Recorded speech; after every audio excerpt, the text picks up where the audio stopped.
smoke like I need him, look like a she, her, party like I sees him. I'm an entertainment demon, now I wanna meet him. I was gonna kill myself, but I got banned from Twitter, and I didn't want everyone to think that was some reason. I like a peon, let's go sit fire to a precinct. Can I be anybody but myself right now? Calculating the side effects of Tylenol. Aliens and other gates, see your heaven open. Aliens taking me home with those ibuprofen. Can I be anybody but myself right now? Calculating the side effects of Tylenol. Aliens and other gates, see your heaven open. Aliens taking me home with those ibuprofen. Smoke like I need him, look like a she, her, party like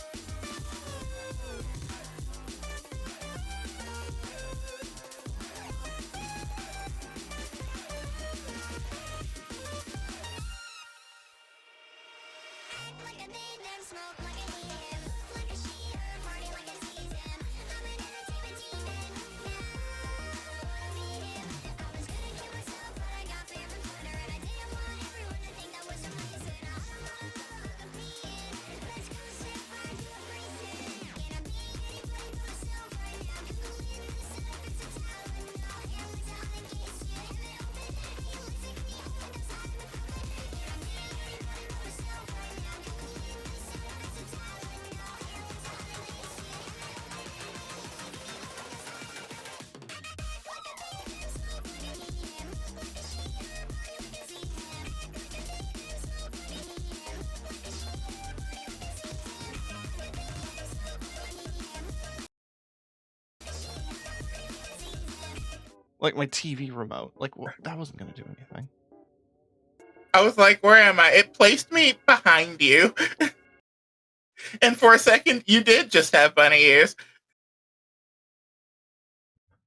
Hello and welcome to Red Violet TV. My camera's not working. Everything's going great. What a great opening! We're doing There great. we go. Welcome to Red Violet TV. I'm of course your host, T the KTK. Bringing television on the internet. That Shkloomp. Hi, I'm Shkloomp. Some people call her that. You know, occasionally it happens. It's funny story. It's actually just spelled like that. It's pronounced Tara. Oh, but I have this issue. I've got these coasters because I care about my desk, and they're rubber. Whatever's on them half the time sticks to whatever drinking beverage. So every other time I lift up my cup to drink, it's a gamble that I get slapped with a coaster. That's the kind of exciting stuff that happens in my life. I'm definitely one of those girls where people come to my room and are like, damn, you live like this. Some really good noise cancellation, otherwise I'd hear some cans. Yeah, no, on my desk currently, there is my coffee cup from this morning, which I went out and got coffee instead of making it. A thing of Pepperidge Farm Chessman cookies, the butter kind, because they're delicious. Does sound good. My hydration, a Red Bull, also from today, and a bottle of soy sauce. Now, I assume that's related to a meal you ate at your desk. Probably. I don't. The worst part is I don't remember when the soy sauce got here. It's probably It had to be within the past day or two. Caps on it, right? Yeah, it's good. Okay, yeah, you're fine. Fine. I have a soy sauce story. So, unfortunately, I'm white. I live in a white household. That is the sentence. And there was a time I was making some eggs and rice, and I thought, oh man, I'd love some soy sauce on this. White Dunkelskog? Oh, sorry. Yeah, that's actually it's called Snootig. There's a polar bear plushie Snoot. that IKEA makes. Last time I was there, I almost bought a blowhigh. I was so tempted. They're $20 though. I have to get one. Worst trans girl in history. I don't own the IKEA shark. But yeah, no, I was reaching through the cabinet and found a bottle of soy sauce, and I'm like, oh man, haven't I don't remember us having this. We haven't used it in a while, have we? It was sealed, and it expired in 2012. It's probably fine. It was pitch black. The bottle. I feel like if I opened it, it would be wine. No, that's how you get the good soy sauce. You age it in the back of a cabinet at room temperature for a few years. At room temperature. I'd It believe really you brings out the plastic bottle taste. Yeah, I'd believe you if it wasn't great value.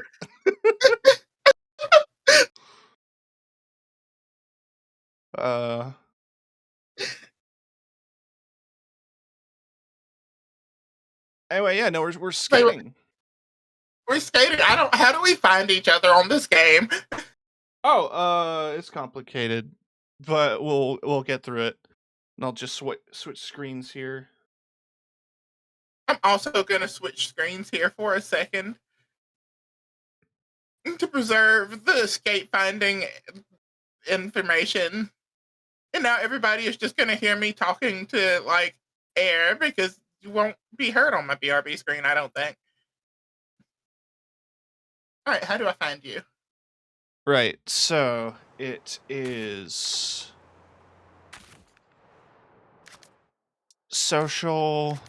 There's a social tab. Oh, I found you. There, that was easy.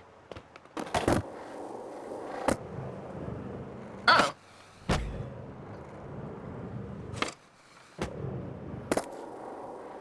That was incredibly easy.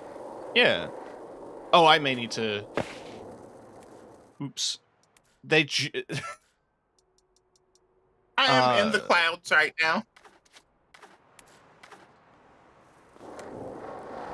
It'll take a second to load in, but yeah, they added voice chat recently. Oh shit. Double voice time, let's go.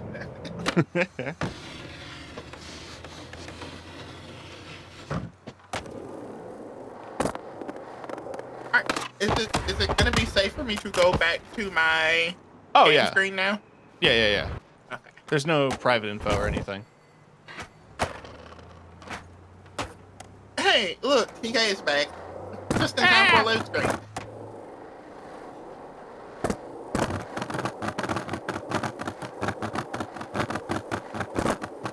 Hello, the little board doing it. Obviously the first thing to prove the buildup of bunnies can do kickflips. Hell yeah. It's funny that today was the reset and everything of the store, and they have the bunny pack up on the store right now. It is not as exciting as you might think it is. Aww. I inhaled all of that wind into my sails just to have it taken out. It's a bit scrunkly, but I really do like the hoodie, actually. Is it a scrunkly bunny hoodie? The art's a bit like Real Monsters on the front, but the back graphic looks really cool. Okay, but like, I'm also a goth bunny. I fuck with the Real Monster shit.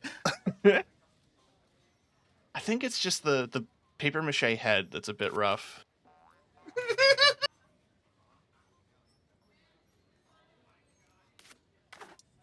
And it's only... That actually, low-key sounds kind of cursed.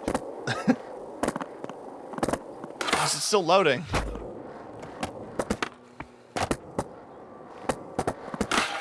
Oh no. I think Disable voice chat. Let's go. I do see you. Oh my goodness. It's me. It's you. Oh yeah, you can raise your arms with R1.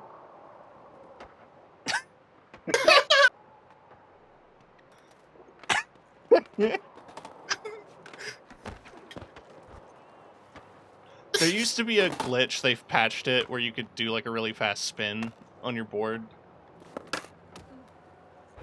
I was trying to see if I could like jump onto my board Oh yeah, yeah. and like ride on it on my stomach. A blinker, that was a heel flip. That was a shove it. I might be wrong. Maybe I can't do a kick flip. There it is. Kick flip. Kickflips are surprisingly tricky. It's a very specific angle. So what's on the skate agenda? Well, I figure because you're starting out, you've got My a couple game of... volume what? is wildly high. Hang on. Yeah, no worries. I figure you got some objectives to complete. Yeah, there's stuff. There's stuff that I should probably get done. Main volume is at 100%. Don't want it there. Well, looks like you're out of stops on this tour. Keep at it. On the more will open up soon. on the home icon, there's the missions. Or your stream delay. Never mind. There's the missions hub, and you might have one already for co-op.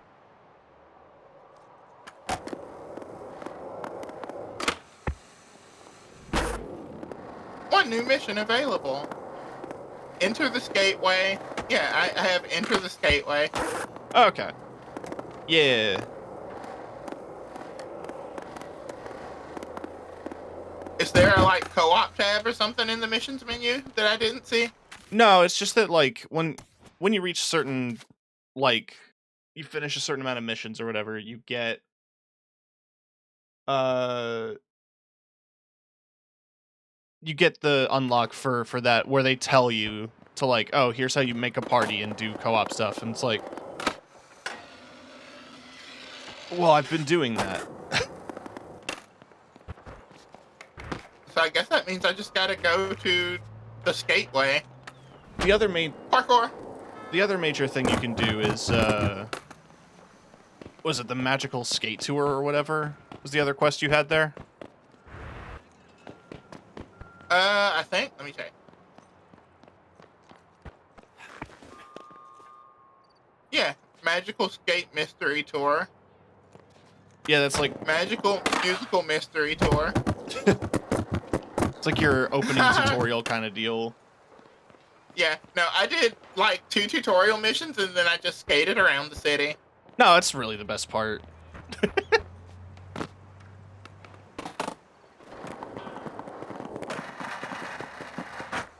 I guess I'll do the thing. Oh, it is just enter the skateway. Yeah. Okay.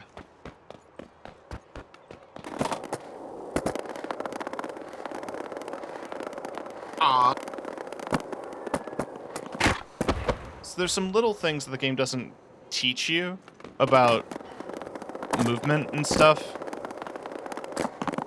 When you're grinding... I went hippie jump by myself. If you just left stick off the ledge, you don't have to like fully jump off. You just kind of slide the board. Oh, sick. Also, if you hold down, like to prep an ollie, and then you take the left stick and you twist it, you prime a spin. So you'll like spin more. Like, twist it in a circle? Yeah.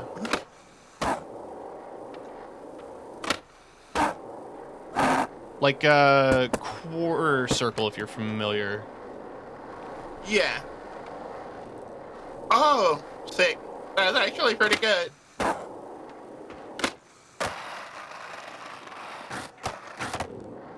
And then, yeah, grinding, if you, like, slightly... If you're on a long enough rail and you, like, slightly twitch the right stick, you change your positioning.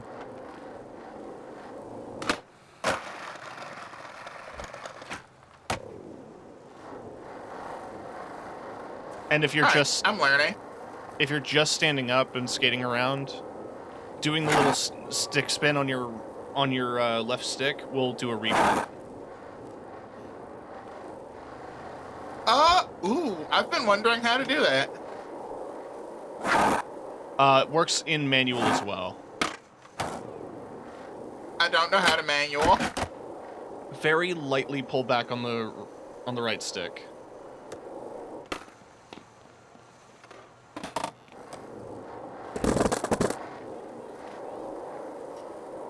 Okay.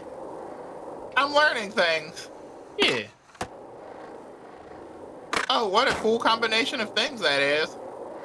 Wow. Thanks, TK. I have put a lot of time into this, despite everyone saying it's not very good.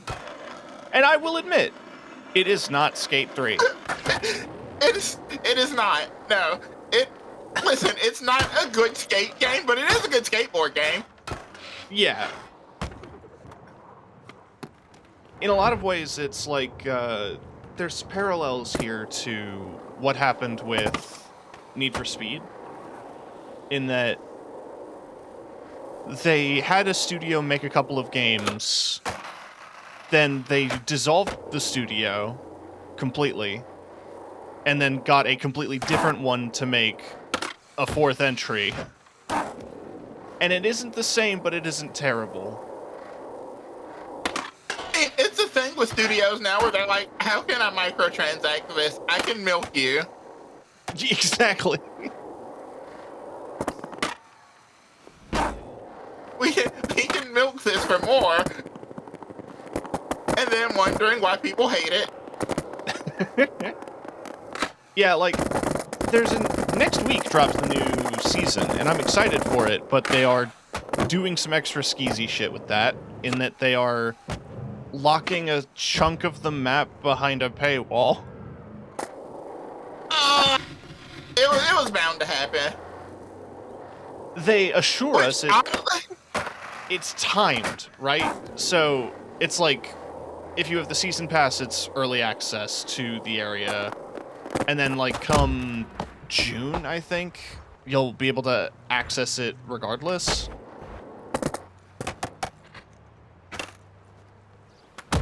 It still sucks.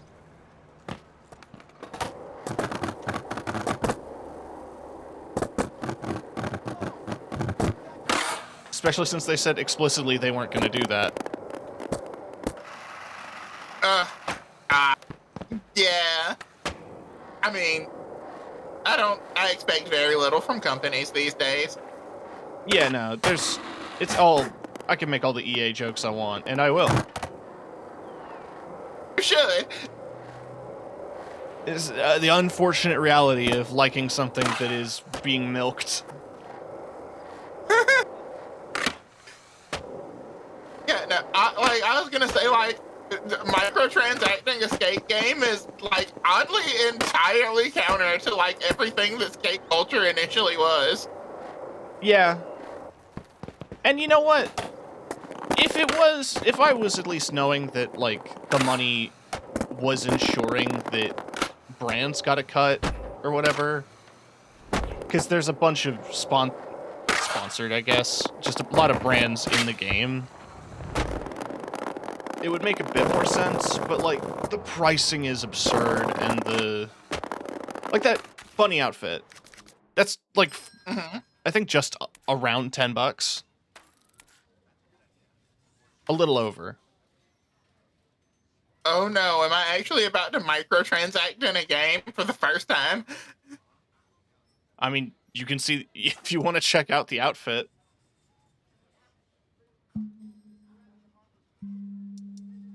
I once again have gotten entirely sidetracked from what I was going to be doing. That's how it goes. Let's see, it's in the shop. It's in the shop, yeah. It is not the terrifying shoe.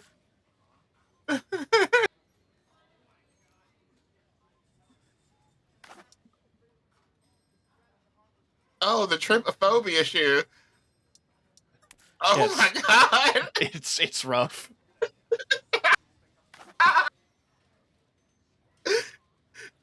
Oh my god!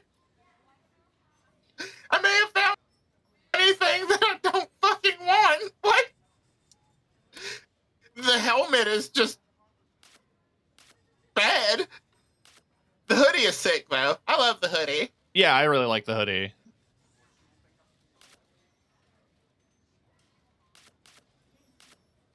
The deck itself is actually kind of cute. I like how that's drawn. The deck is good. The hoodie is good. The emote is silly. The shoes are fine. Dear God, the helmet. Yeah, no, it's a lot. Headgear is rough.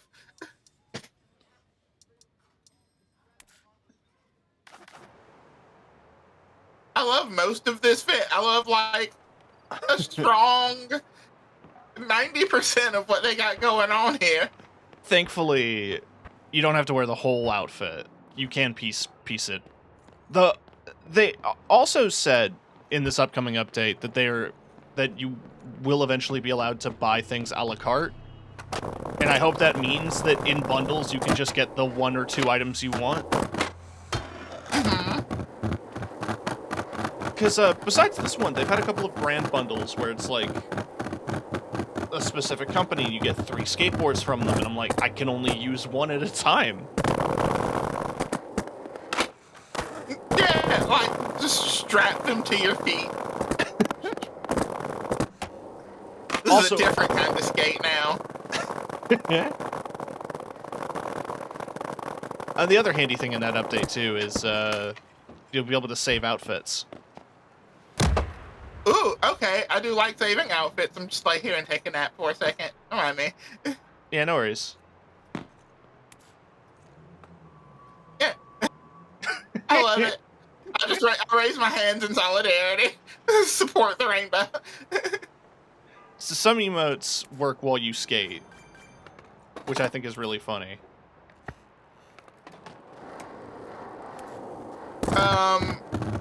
I don't think I've ever emoted. Oh, it's there's a quick wheel with left bumper, okay. yeah, left bumper and the D-pad.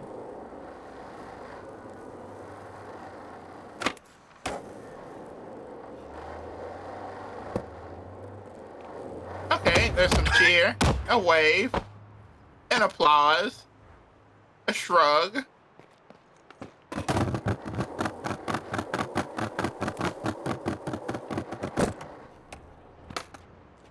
Shrugging while you ollie is a huge flex.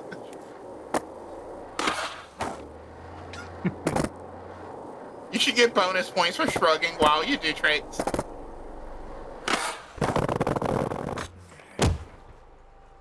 Right into a bush. It's better than I'm nearly right into a taxi. Yeah.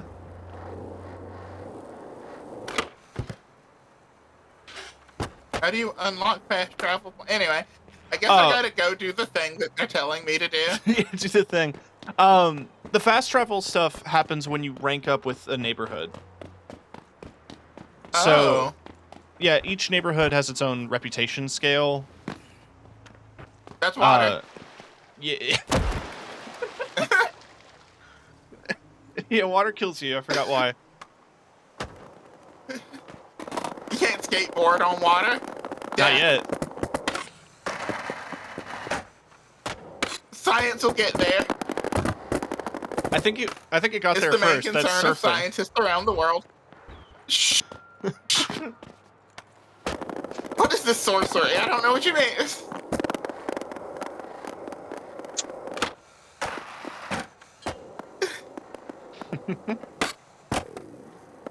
You get up Sounds to fake. much. I don't believe it. You get up to much sport, much extreme stuff when you were younger. I did skateboard for a while. Oh, for real? Yeah. Nice. I was the kind of kid who it was very easy to get into anything counterculture in any way. Yeah. I was one of those kids who fell for the propaganda of Tony Hawk. Okay, so I admittedly did own a Tony Hawk game or two. But there was also, like, an actual skate park in my hometown. Tony Hawk's, alongside Guitar Hero, are responsible for getting a lot of people into hobbies they tried once. To be fair, I started playing instruments before Guitar Hero. Yeah. So did I. Who didn't have rock star aspirations? I actually played in a band and stuff for a while. Oh, yeah? Yeah. I've done some recorded music stuff. That's really cool. Yeah, no, I'm not a fake musician, I promise.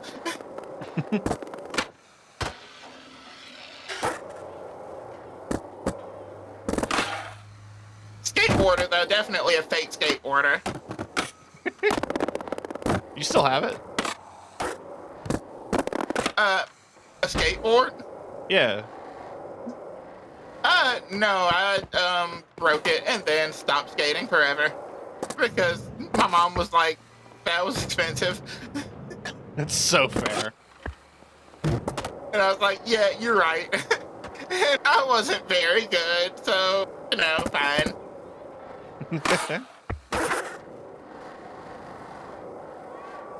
I did learn how to do a kickflip, though, the quintessential skateboard trick. Honestly.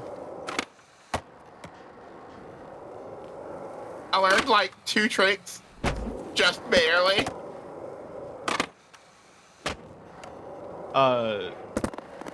One of the tricks they added post-game that you should have access to is an impossible, which is just a full circle.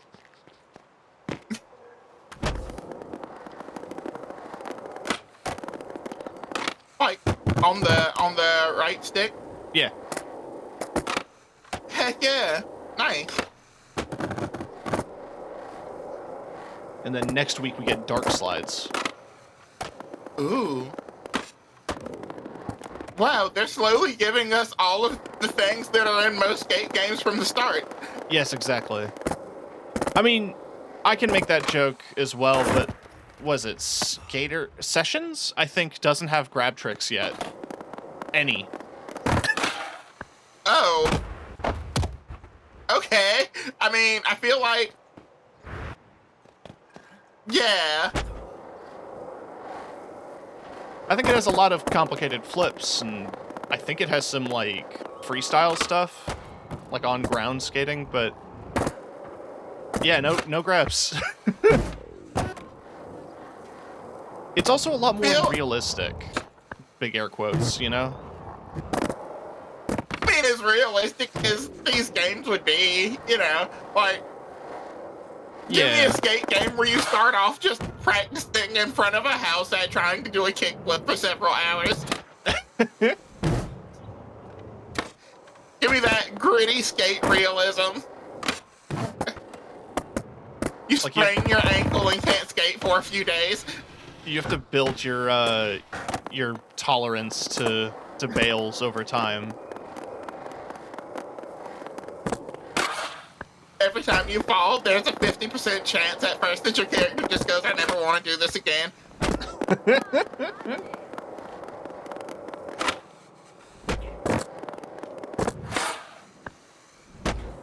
Your character will slowly get discouraged. Yeah, I love that. That's some attention to detail right there.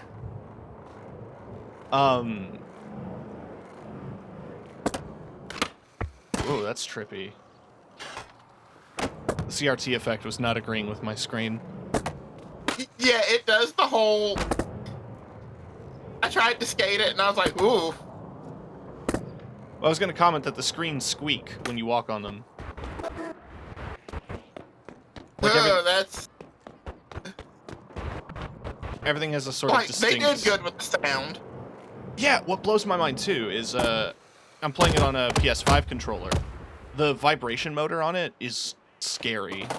Like, you'll feel the bumps, the cracks in the sidewalk kind of detail to the vibration. Oh, that's so good. I should bust out the PS5 controller for this. I'm playing on a PlayStation 4 controller, I think. Ah. Sorry. I went and bought it specifically for computer stuff. Nice. Not for this game in particular, though. I did get it very shortly before this game, and that was, like, very lucky, because it was like, you need a controller for this game. Yeah. Which I can't imagine trying to play this keyboard mouse. It's been demanded on the Discord. Keyboard mouse? Yeah. What kind of sadist, like, this is masochistic. Kiki, probably. Refusal to use a controller, even if it kills me. Like, I watched Kiki play through Dark Souls with a mouse and keyboard. I don't know how. That girl is powerful.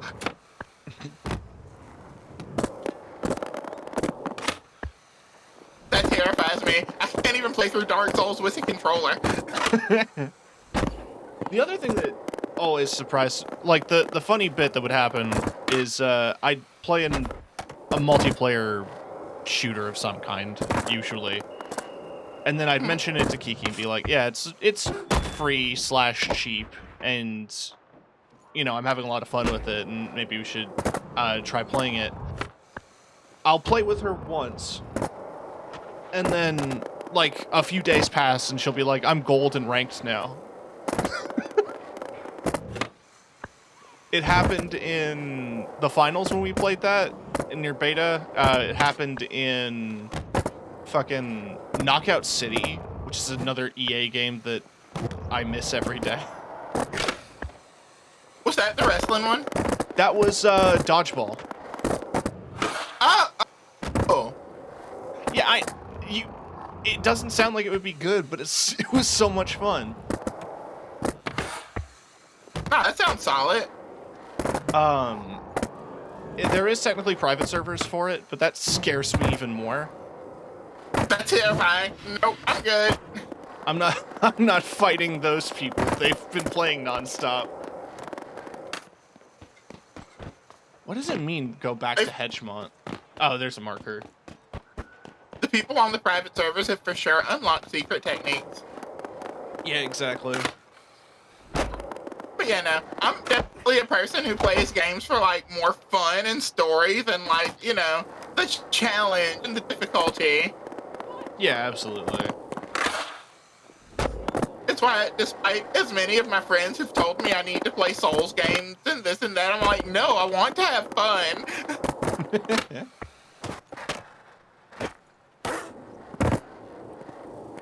Every time I get a new game, Lab, she'll be like, so are you gonna try the honor mode or this mode or that mode? And I'm all like, no, I'm a baby. Oh, shit. Is that my end or is that yours? What's happening? I think your stream ended. Oh, did my stream crash? I think so. Oh no. It looked like it might have. Yeah, my stream crashed. Hang on, I gotta take care of some internet stuff. No worries. AT&T has been fine. Yeah. What? I don't know why, because I'm still connected to Discord. Weird. I'm just gonna click start streaming again and see if it works. I don't see why not. Did it bring me back? Am I back? Let me open up the stream again.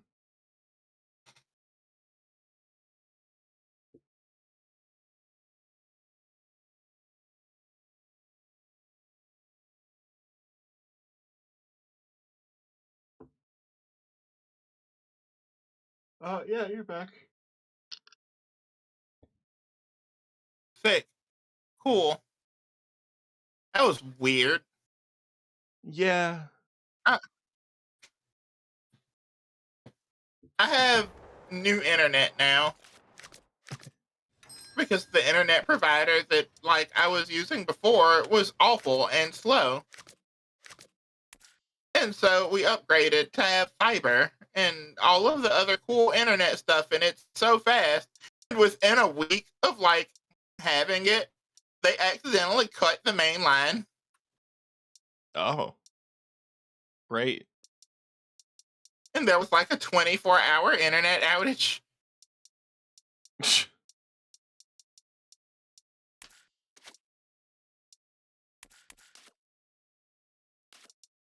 Did not bode well for provider.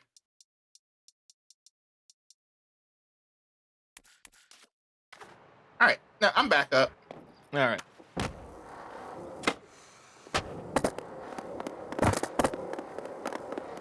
I once again am not doing what I think I'm supposed to be doing. Oh, skate back to Hedgemont.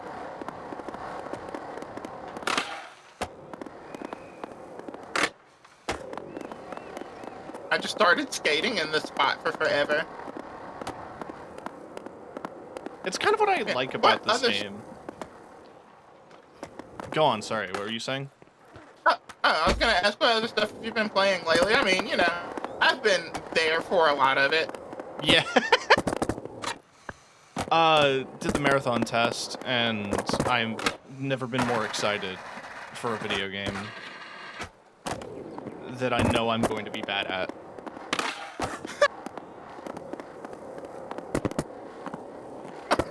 The only game, well, okay, so I was looking at the Next Fest stuff, I think it was. Yeah.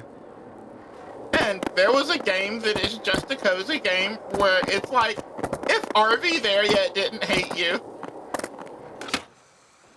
Oh yeah, Outbound or whatever? Yeah, that appealed to me. It looks really cute. It has a... When I was looking at it in like trailers and stuff, it's actually also a little bit like Raft. Yeah, where you build the like whole deal, and that's a game that I actually beat in its entirety. Yeah. It's Raft. Because I love me a survival crafting game for some reason. They're cozy. That's kind of I what I like really loved building about... it. Yeah, Oh, go ahead, sorry. about what? That's what I liked about Valheim. Yeah, that's the only thing I enjoy about Valheim. Oh yeah, the combat got really intense, I remember. That, and I don't know, like I didn't ever vibe with the whole like huge Norse mythology craze that happened for like reasons. Yeah, that's totally fair.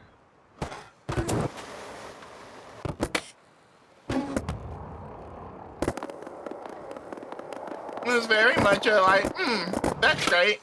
I love this for people. I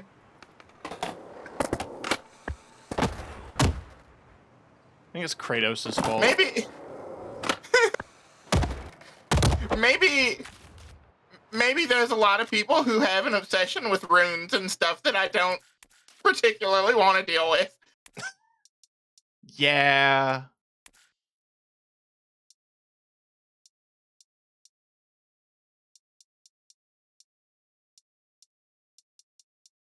And like okay, all of the stories and stuff are like super chill. Like cool stuff. Well, super chill is probably the wrong word for it, but like cool. It's cool. Yeah. Yeah. The joke I've always said is that, like, the main reason you get a bunch of specific people who are, like, obsessed with, Norse or Roman, things like that, it's because that's the last time they won.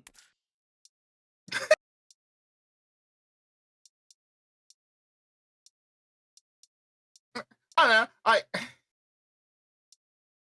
I like learning about like different culture stuff and stuff like that. And like I think it's very interesting to learn about and know because like, I'm a tabletop nerd.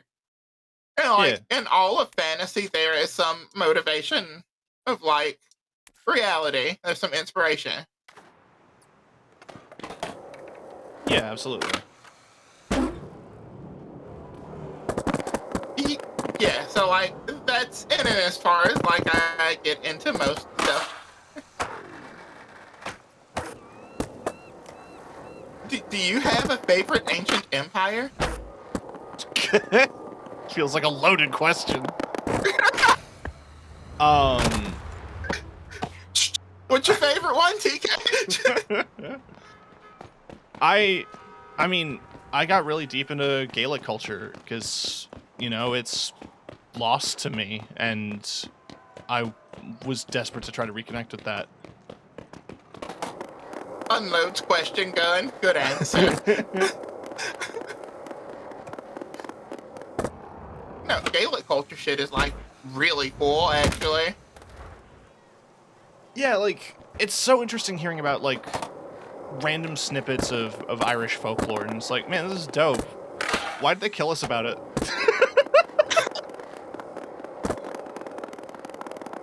You know what? Like,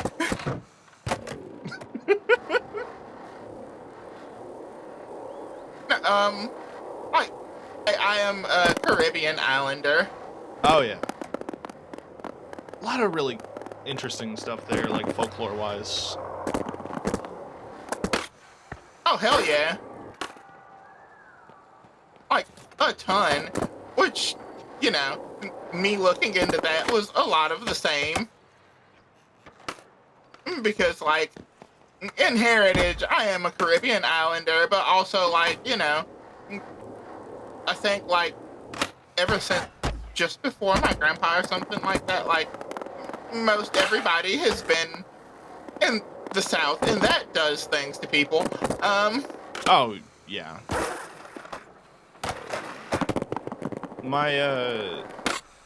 I learned recently that my family is, like, quite recent to Canada. Like, my grandfather came over here in the 60s. Oh, shit.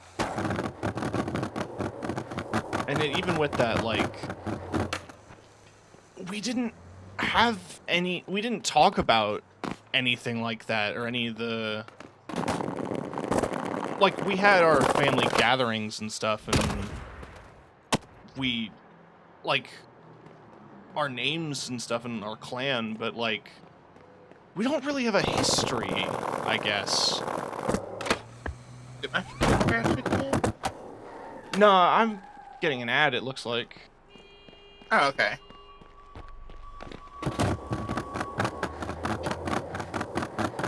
The bunny bringing you deep conversations about family history.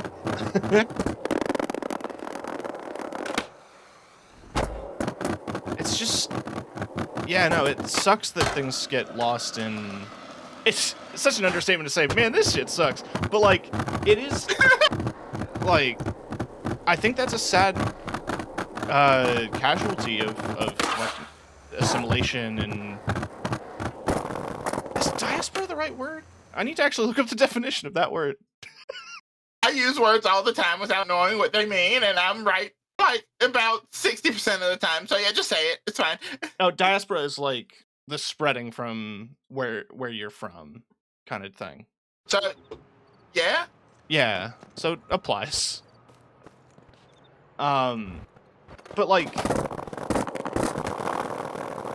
in a way, cultures do eventually build their own shapes in the new areas where they are. Like, No, absolutely. but it's not having any direct like line to where you're from can suck. And end at the thought. Just like, man, there's a lot of Irish history that just gets lost because, it's not Jesus. Catholicism. British showed up and said, "Do you love Jesus?" No? Well, you will. Oh God, no! When the British show up and ask if you love Jesus, if the answer is no, you have to lie.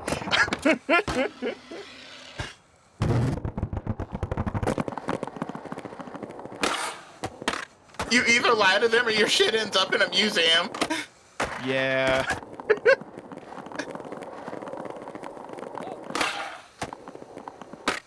Let me grind the... Never mind.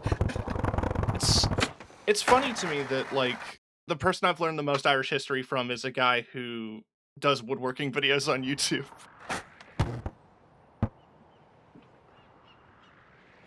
That is the vibe, though, right? Like, it's always people who are, like, doing some tertiary thing or whatever, or some secondary thing. And, like, we'll just randomly hit you with, like, the deepest knowledge. Yeah, like, talking about the origins of the shillelagh, which was it's just mostly just a self-defense tool that was kept on the DL. The DL beat stick. Yeah. No, officer, this is my walking stick, actually.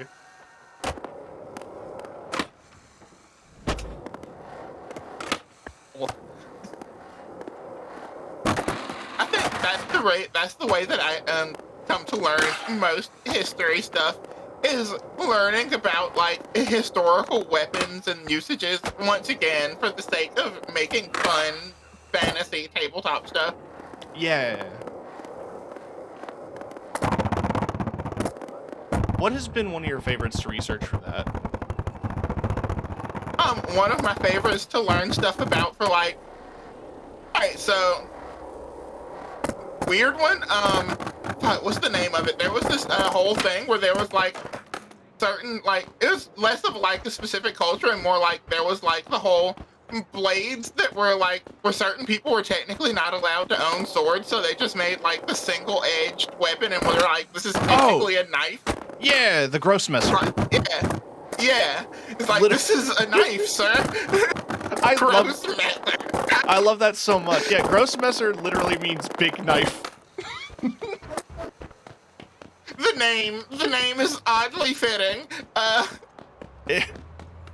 think, yeah, it was like there was laws about owning swords, but also I think they, it was a guild thing in Germany. Like, knife makers were separate from blacksmiths. Hmm. So yeah, I think the technicality between sword and knife is one of my favorite things that I've learned. Because that shit's funny. That's so cool. Yeah. I was a big fan of the Makahidal. I'm probably butchering that, but the... It's Mahua'u. Mahua'u, yeah. Like that. It's the obsidian blade. I watched a dude do a whole video on those, yeah. Yeah. This time the dude, that was another thing that I watched for tabletop research purposes. Actually, funny that you would bring that up. There was a dude who was, like, testing them against, like, different stuff. Huh. And, like, testing their, like, actual functionality and stuff. And, like, trying to make versions that were actually accurate to, like, what the historical depictions were and, like, surviving texts about them. That's really interesting. And there was apparently, like, different kinds and stuff with, like, different lengths and, like, different handle lengths for, like, different purposes, blah, blah, blah. Really cool stuff. Yeah.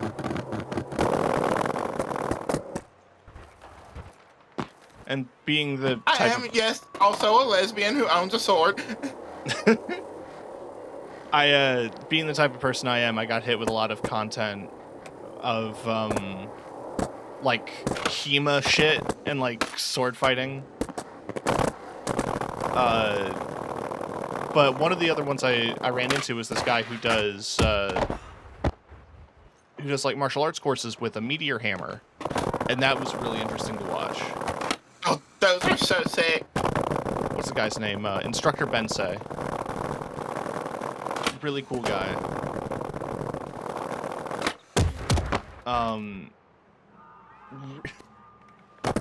The funniest thing about it is, like, you know, getting into, like, weapon history and your algorithm being the way it is, you've probably run into a couple of people, like, there's that British guy who pole dances and shoots arrows. Yeah. And this is the way that archers would have actually done this. Yeah, it turns out that guy and Instructor Bensei and a couple of other, like, fencing YouTubers did a D&D campaign together. Yeah, Midnights or whatever it is. Yeah, I need to... I subscribed. I haven't had the chance to watch the first episode. Yeah, same. It definitely, yeah, no. You know my algorithm well.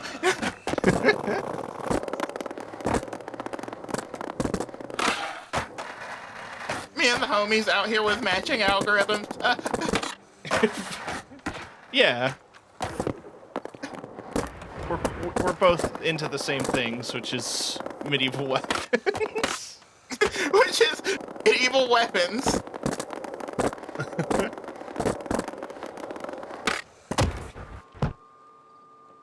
I've had a tab open window shopping. Where did I put it? Nowhere. Nowhere where it would fit. I'm looking into a wall mount for my whole display, which, by the way, in true fashion, I did not buy my own sword in any way or whatever. It was gifted to me by a gay man. Nice. Always such a fun story. I ended up with a bunch of weapons from my stepfather. I think I ended up giving most of them away.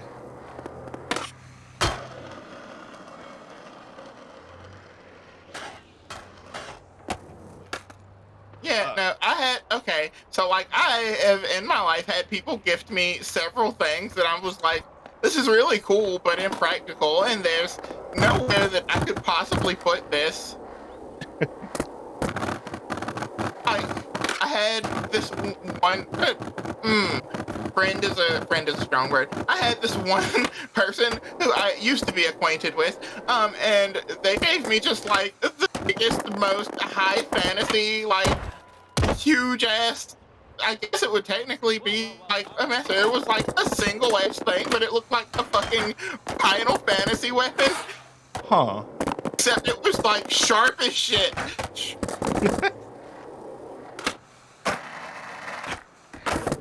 And it's just like, why is this actually sharp? This is for mounting on a wall, best case scenario. Yeah, in high school, of course I was the kind of kid who asked for a katana for Christmas. Surprisingly, I was the kind of kid who got one.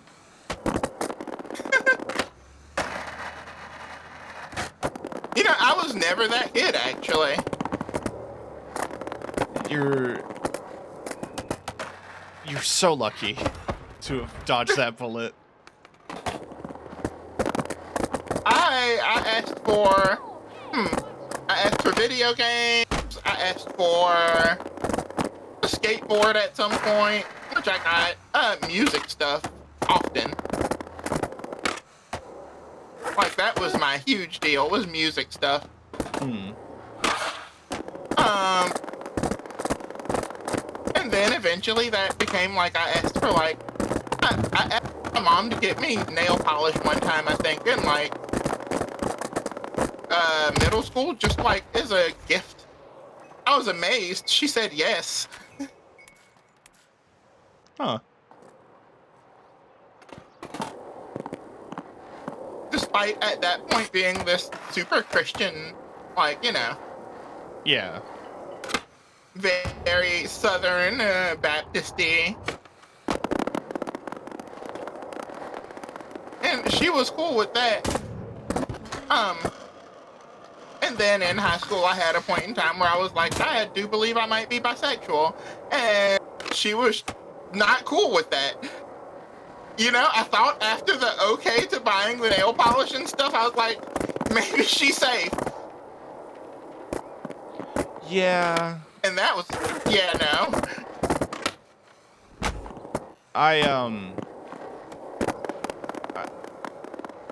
I never really ran into much of that because we did grow up Catholic, but we didn't have too much of a religious upbringing.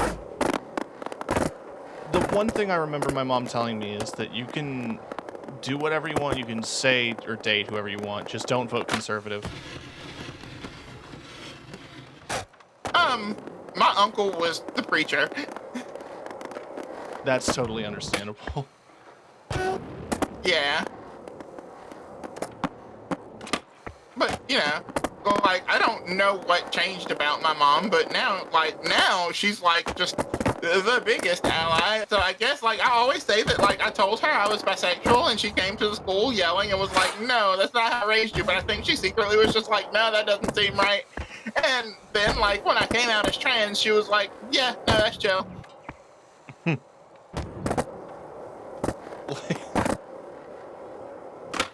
Like, what a weird set of priorities. Yeah, no,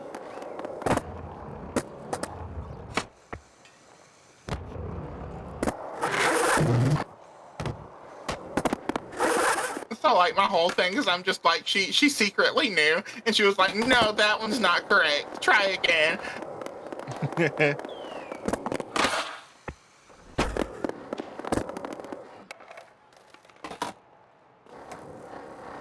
But yeah, no. Yeah. Parents and stuff. Yeah. Oh, this is nice to have conversations like this, just vibes, you know? Oh, fuck yeah. New surprise, it's a skate chat podcast.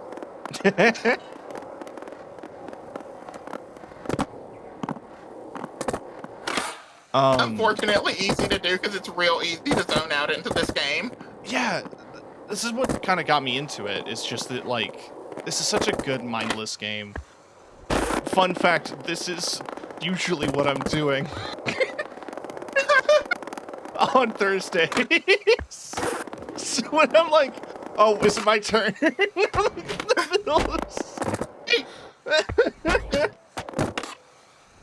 No, I can't judge you.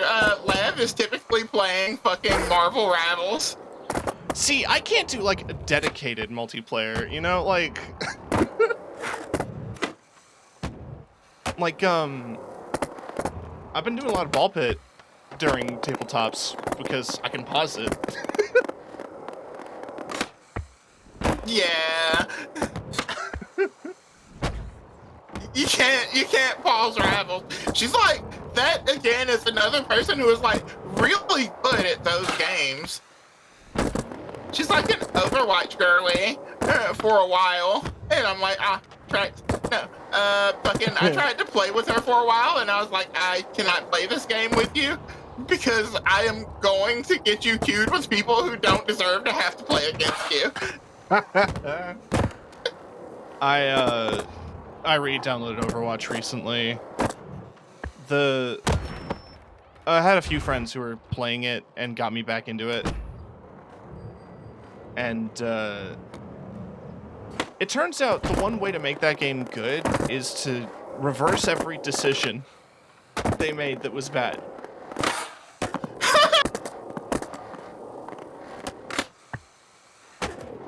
What? You can do different... Oh, I'm learning grab tricks. Hang on.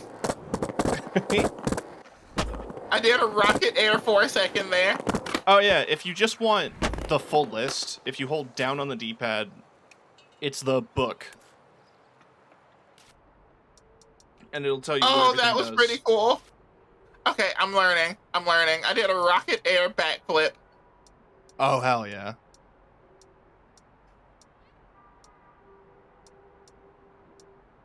Oh, hell yeah, this is gonna be cool. I'm doing good now. I'm figuring it out.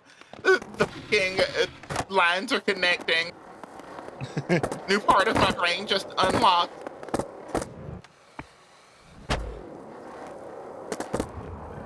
Some of them get really complicated. Like, trying to figure out how to do a Benihana really frustrated me for a while. There was a whole song about that on one of the old Tony Hawk games or whatever. I think I remember that. Where the whole song, like the whole, I vaguely remember the whole chorus was just them saying Benihana repeatedly. Could have been about like a restaurant. Really have no idea.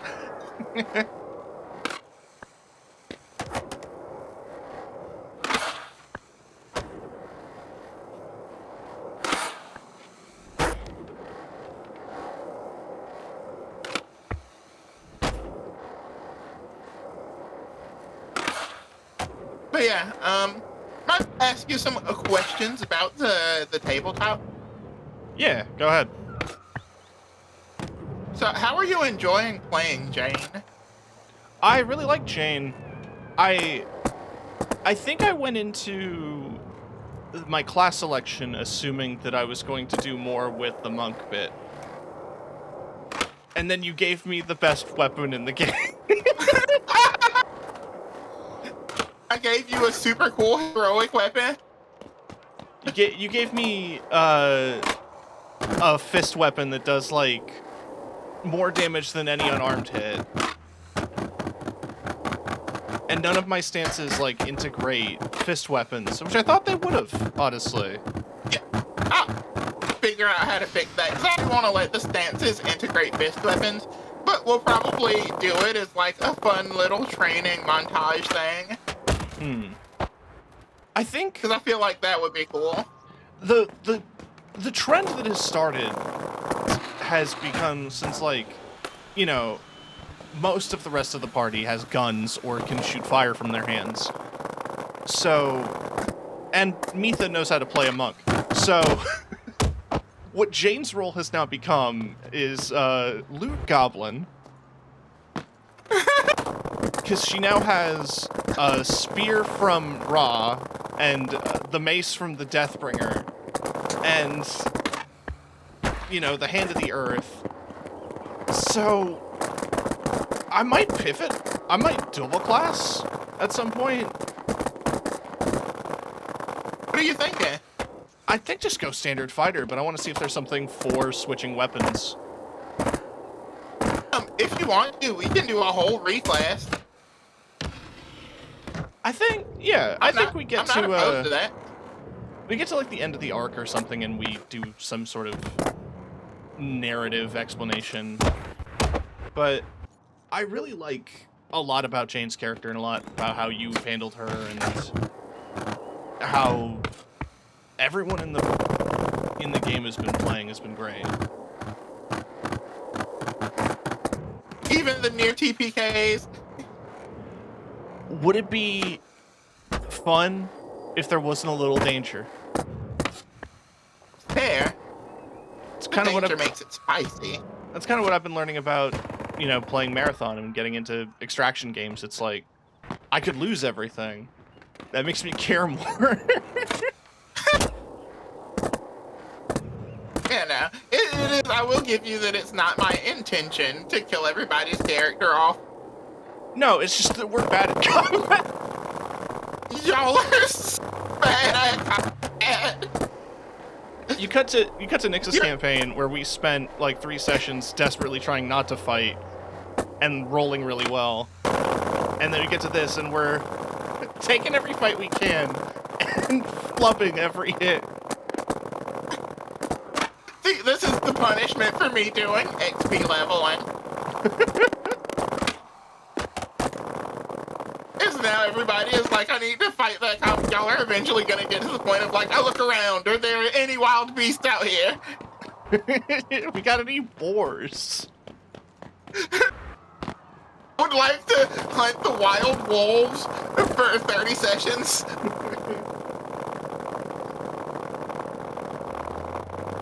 Every town you get to, you got any quests? You heard any rumors lately? I'm gonna fuck around and give y'all just the wildest fetch quest eventually. You just write it fully, but you don't lead us to it. You just assume that we'll talk to that NPC and we'll ask. There's been a couple of times where y'all didn't actually talk to the NPC in the way that I thought you would. Really? Yeah. I mean, I know there was the market. I'm sure you had a few more people planned before we got to Bread Wizard. Oh, yeah, for sure. Y'all did talk to almost everybody. Oh, okay. In the old town market, though.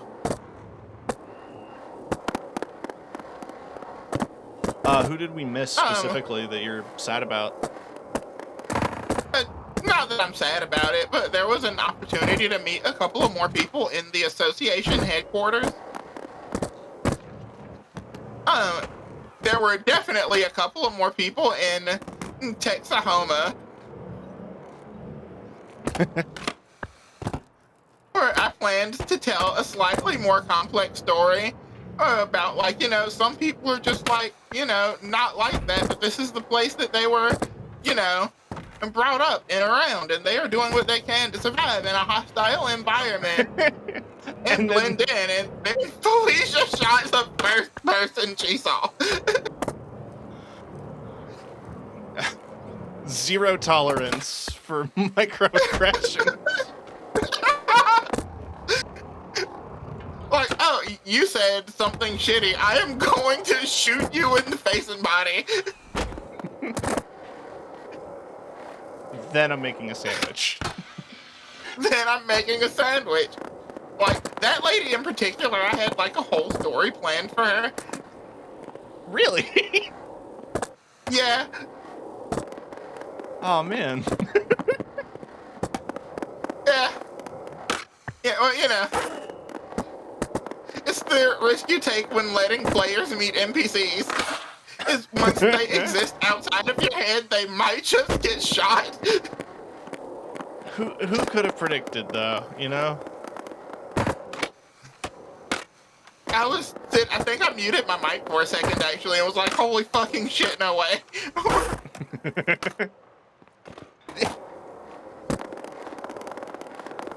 Like, yeah, no, I kind of assumed we would run into some hostility in a place like that, and, like, didn't think it would immediately turn into a giant fight.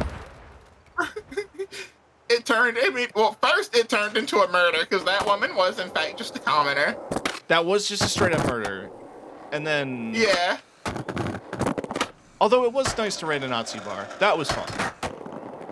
Yeah. No, that part, good thing. Proper. That woman had a family. You should be telling left. It had nothing to do with the murder. No, I totally did. Like, pretty much, like, very shortly after I woke up, and I'm all like, so that wasn't what I expected. Like, she was pretty much like, no tolerance, and I was like, there's nuance. Honestly. No, she's great. One of my absolute best friends, for sure. No, yeah, fantastic roleplay. I like what she's done with her character. I was gonna ask, where do you see Jane going? But I think you kind of answered that in a way. I see her collecting more weapons from gods. Honestly, that's a fucking vibe, though. I don't know, like, Jane's whole, like, core motivation wasn't necessarily to be a big hero, but it was to see the world. Because living in a giant city in a mountain, you don't see the sun, let alone other places. So that's kind of what... That's why Jane is so pale. Yeah. I'm so pale. Think about that video a lot. But yeah, saying that's kind of what drew her. Yeah, she wanted to see the world. She wanted to experience things. And I think, like, wherever she goes, she's probably just going to be happy that she got a chance to see it. And the main thing probably on her mind is, like, making sure that her friends and her family are safe. What's left of her family. Yeah, gotta save those mountain friends. I'm glad you remembered their names. I wrote them down. That is so good, because I was like, fuck. Like, we're getting to it, and I was like, he hands you a phone that has the number of your friends from the mountains.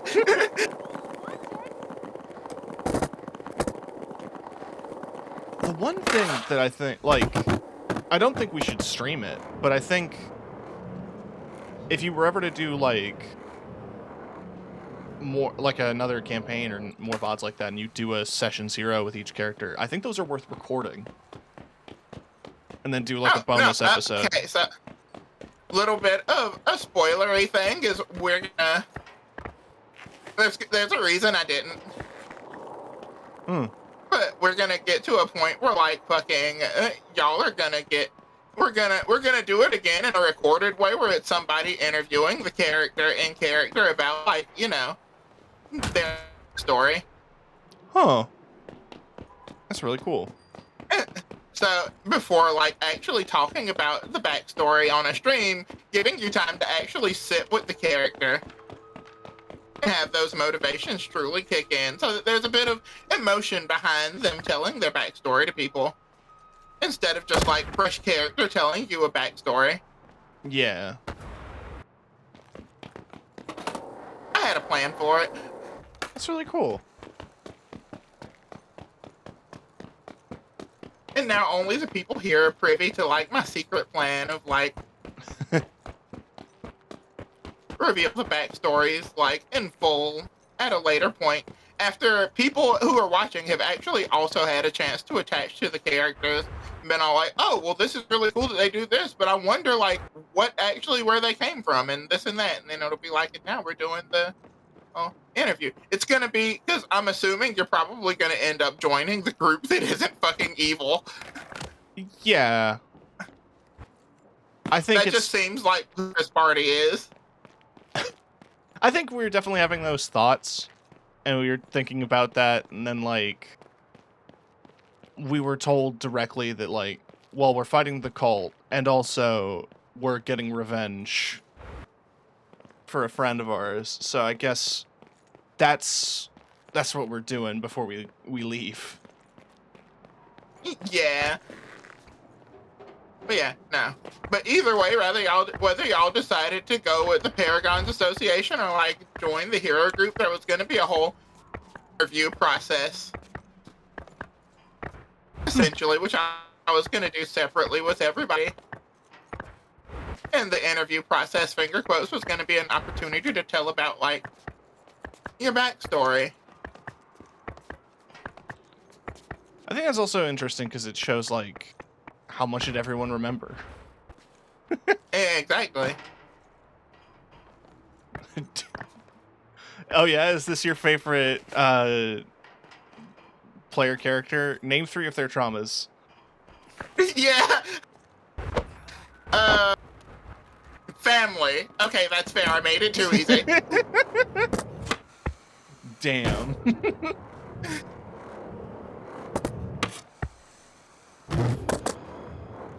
Yeah, no, it is definitely like a... Plus, like, I would have done it different if I didn't feel like I had a good group of people who would actually, like, attach to their characters and stuff. Yeah.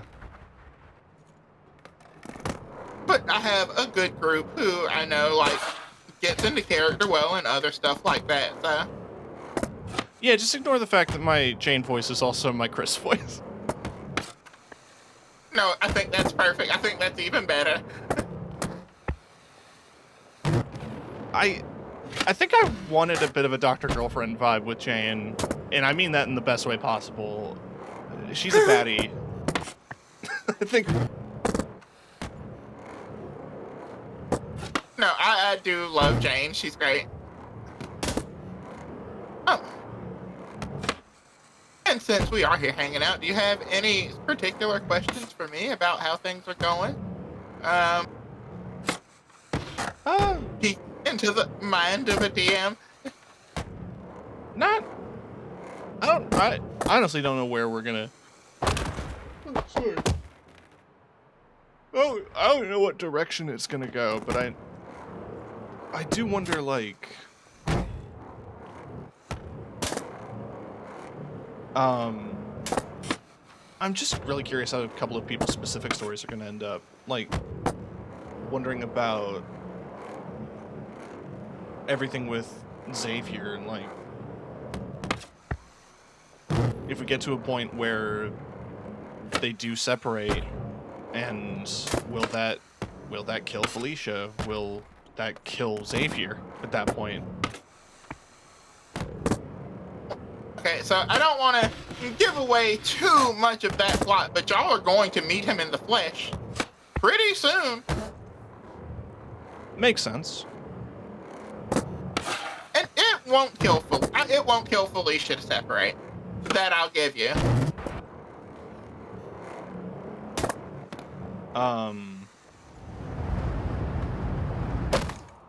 Part of me also kind of worries about Tay. I know that's, like, broader than the scope of the game. I just hope that... I can assure you that Tay's actually fine. Yeah. I understand, like, Just stuff gets busy. Yeah. Look, Tay plays in a home game that I run. And another game that we play in together with another friend, so, like... Yeah, it's a lot of Their games. whole thing is just, full up on games.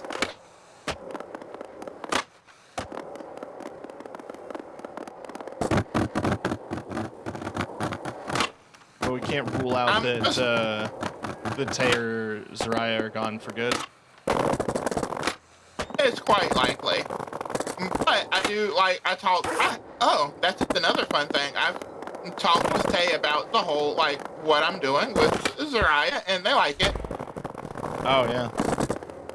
Yeah, so there's some cool, fun stuff going on with your raccoon friend.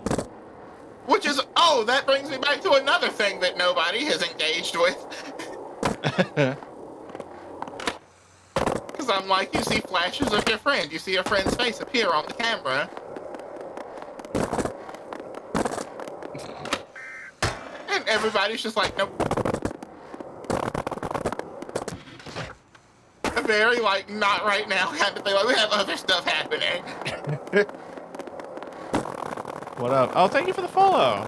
Yeah, you know, just chilling, talking about stuff. Shkloomp Terra here does some good tabletop stuff. That's what we're discussing. And if you want to tune in for that, you can just make sure to follow. Hi, I'm Shkloomp Terra. I'm Shkloomp. No one calls me that. Every Thursday at around this time, around 7:38.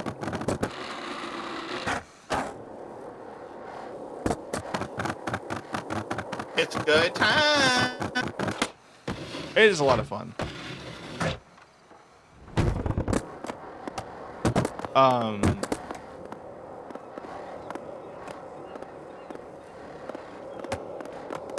The only real other question I have for stuff is just like, oh come on, I had it.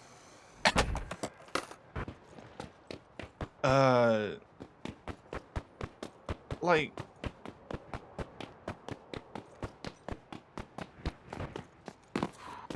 why is thinking hard? Well, I can't answer that question. I'm sorry. That'll be revealed in why thinking is hard will be revealed in Act 3 now.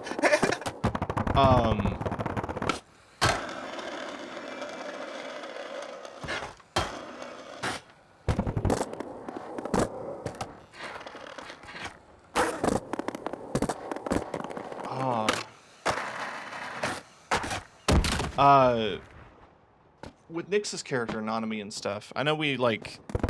There's been a few times we've jokingly used the visions to reference older runs of Paragons or, like, the spin-offs and stuff.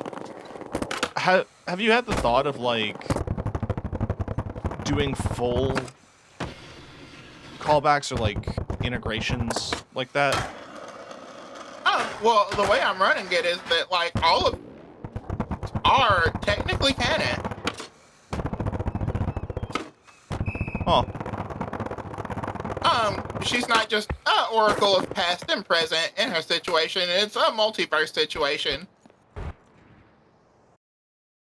Or a multiple timeline situation, and this is the one that, like, fucking the powers that are trying to save the universe think they can succeed at it.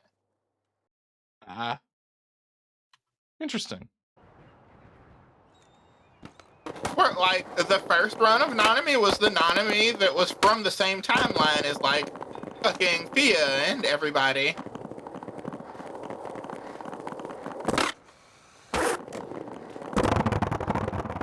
And then, like, that timeline canonically failed to save everything and got wiped out. Where the only place that is still existent is the multiverse of Terra here. Lotta Stabba Cove is the only place that was safe because it exists outside of timelines. Huh.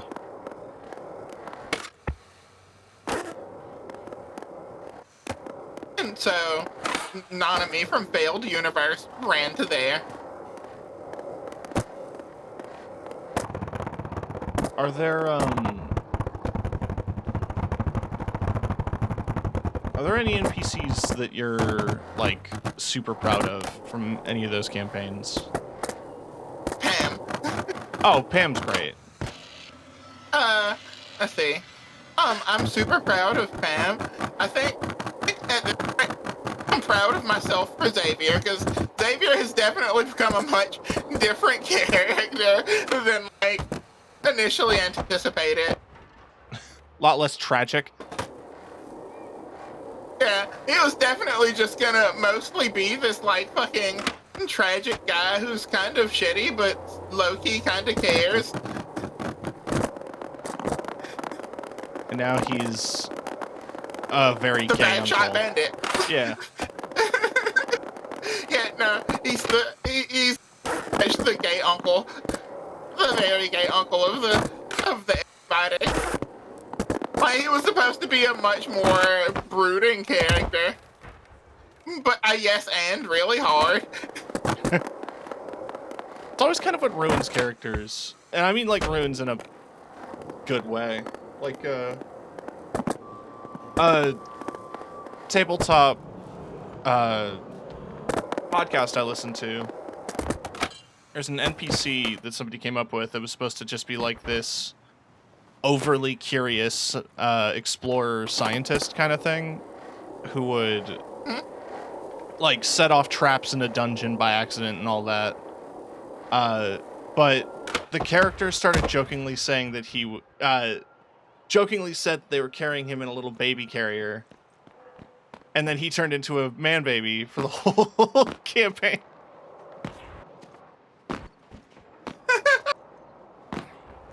Sometimes you just run with a joke because it's funnier. Yeah, exactly.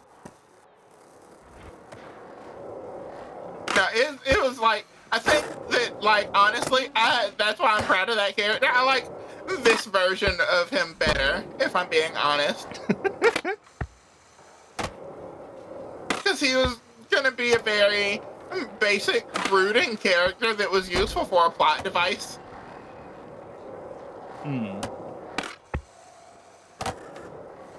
And, like, you know, it gave him more personality this way. Because I know, like, Lav has much said that this is, like, a combo between New Vegas Courier and, like, Johnny Silverhand. And so, Yeah. like, having Xavier be a bit more of, like, a shit disturber in such a way that only Felicia can see is very, like, very Johnny It's very Silverhand. funny. And it's very funny. Like, but no, and I think, like, the way that he is draws a good distinction. Oh yeah, Because, like, you know. quick trick thing is when you come up to a ledge, you're holding right bumper, you do the little hand plant thing, and then holding different buttons while you do it changes the trick. Oh, that's sick. Yeah.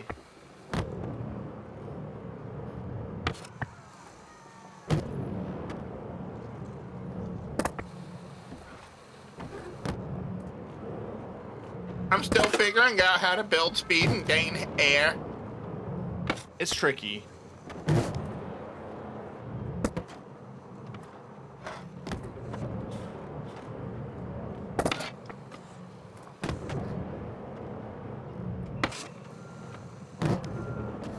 Yeah, I can never get very high on these.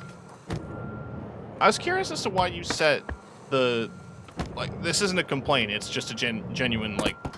I'm curious as to why you wanted to set this game in the 90s.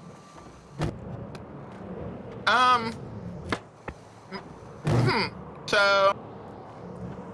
I wanted to set it in the 90s so that I had plausible deniability for any real-world analogs that are currently happening. Fair. Now, I wanted to set it in the 90s because, you know, it's a fucking vibe, and I've always thought, like, it'd be cool to see how, like, that kind of shit interacts with a fantasy setting. Yeah, that's totally fair.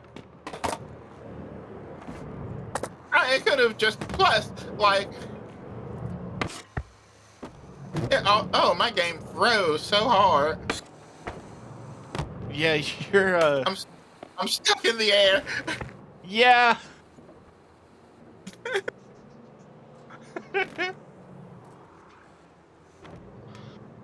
No, it's, I heard the crash sound. It, makes for a really nice setting, and it also makes it so that, like, narratively, there isn't... You can't just conveniently say, like, you know, oh, you have a supercomputer in your back pocket, you know? You know, it's modern enough that there's communication, but not too modern that you can use anything as a device to get, you know, out of stuff. Like, it's modern enough that you can call somebody, but not so modern that you can just Google it at anywhere. Yeah. Means you still have to do checks. Yeah, it's this modern because you still, rolling a fucking Google check. Okay. Not when you accidentally post it. setting a game now and having your recall knowledge have to fight against an AI overview, like, to see if it's real or not. But before I actually reset my stuff, because it is hard frozen, this one is set, I have a few of them planned. This one is set in the 90s, the next one is like, and this one is like, instead of breaking it up into two, this one is gonna go through from the 90s to the 2000s, and then the next one is gonna be like, you know, Paragons. I'm deciding what I'm gonna call it, but it's gonna be a very steampunky set during, like, the earliest parts of, like, the Mana Revolution. When all of the crazy stuff is just now happening. Interesting. So you need to, like, fully reset your PC? Maybe. I think everything is frozen. Yeah, I need to fully reset my PC. Alright. So, I'm gonna end my stream and then pop back in. Or maybe my stream won't end when I turn my computer off. Also, I have some really weird noises happening in my ear right now. Yeah, no. Take care of that. I'm gonna be right back super Alright. quick while you do that. Yep, BRB. Yup.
Hey, I'm back in voice. Maybe? Oh no, did my audio settings reset too?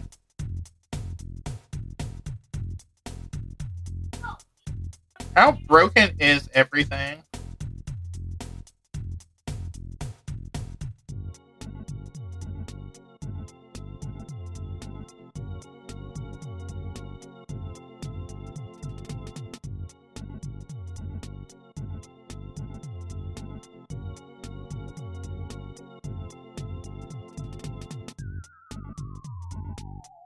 Maybe that will work.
Okay. Mic is working.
My game crashed.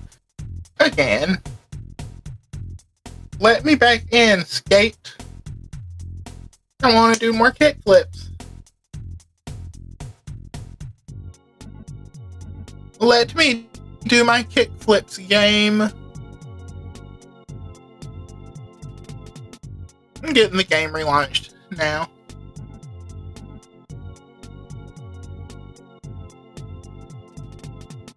Hopefully everything cooperates this time.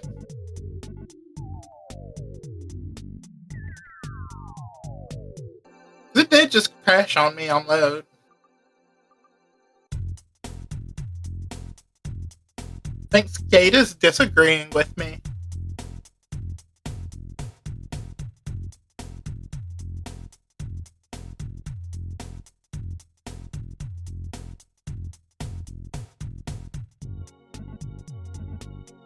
I just wanted to do kickflips.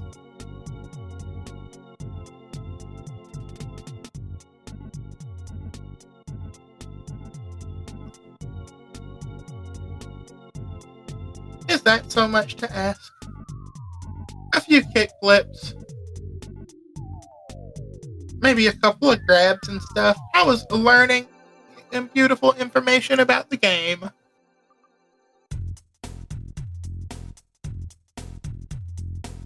Okay, I got something.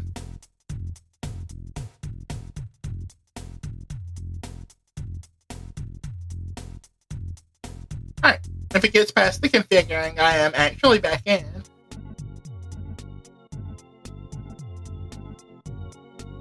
And if it crashes again, I might actually cry.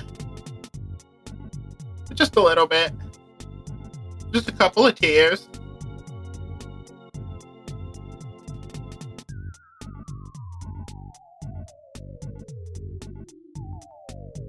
I've only had this problem with this game once before. Other than that, though, it typically has run pretty smooth. And I'm back.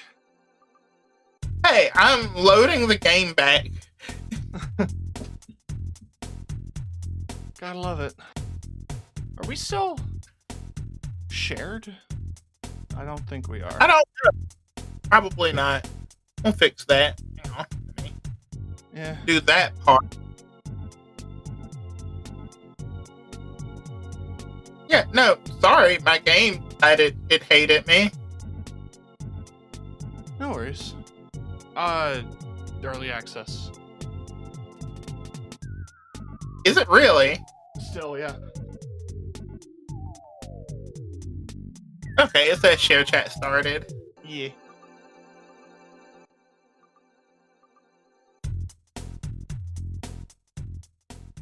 It's approaching its third season of early access. You remember when games were just games? Yeah. If I had to guess, Early access was bonus demo discs. if I had to guess why, the game was like 6 years in on development at that point, and EA was like, "We need to make money off of this if you're gonna keep working on it." This needs to be profitable. Yeah. We gotta squeeze some money out of this. This cash cow ain't gonna milk itself.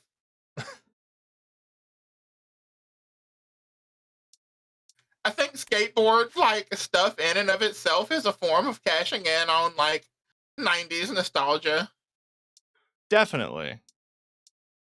And I mean, like, you know, people loved the original skate games, so they were banking on that too. Cashing in on that nostalgia from children of the 90s and also just skateboarding in general, skate games. I will A say, double cash grab. Those are rare.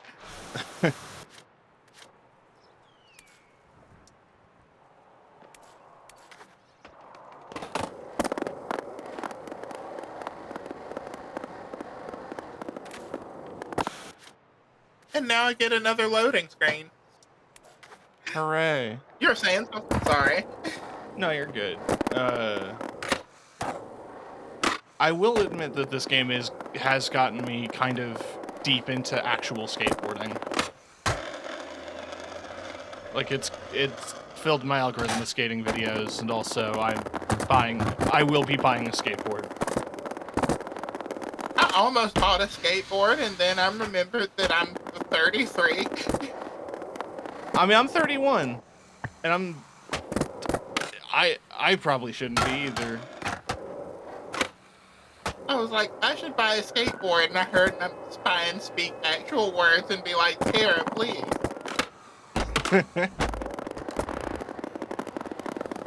Mercy.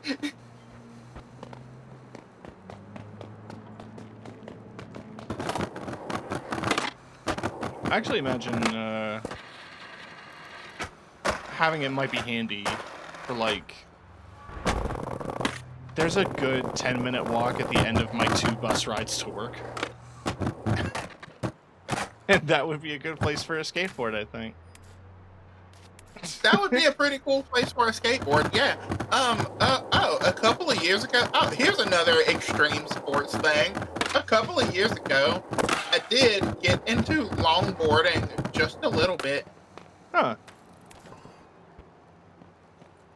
Yeah. That's cool. Bombed a couple of hills. What made you quit that? I fell. Fair enough. I fell going really fast. No, that's no joke. Because that's, like, super down a hill.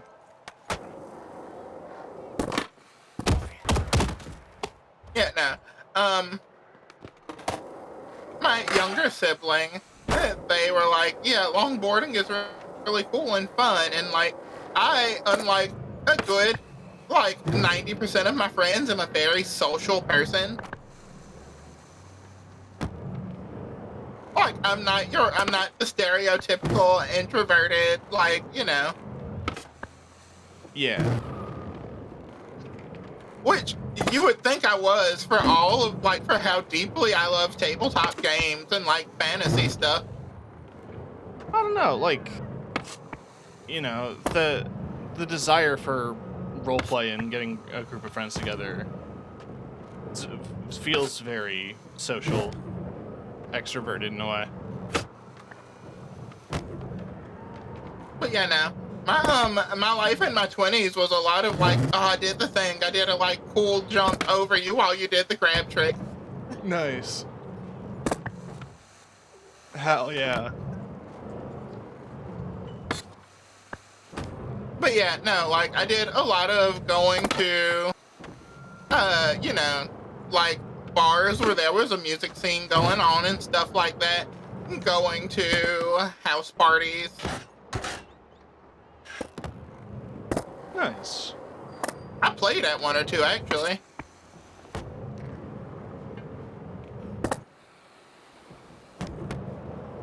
Yeah, I think a lot of my 20s ended up being pretty introverted, but also there was stuff going on.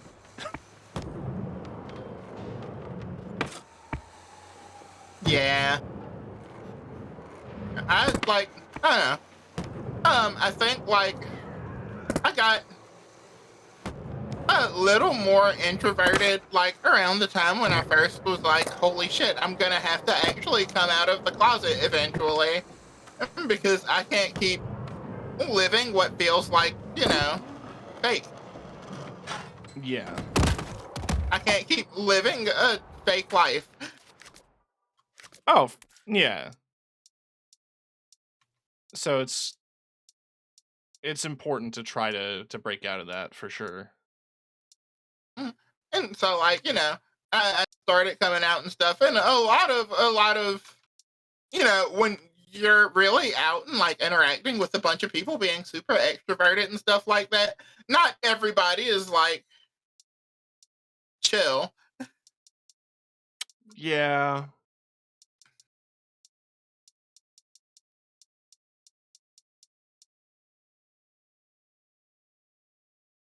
So, like, yeah, a lot of the people who, like, I was hanging out with and stuff, I couldn't really hang out with anymore. Yeah.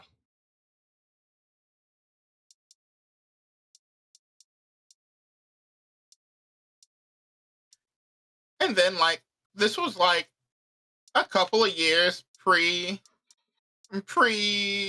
pandemic lockdown.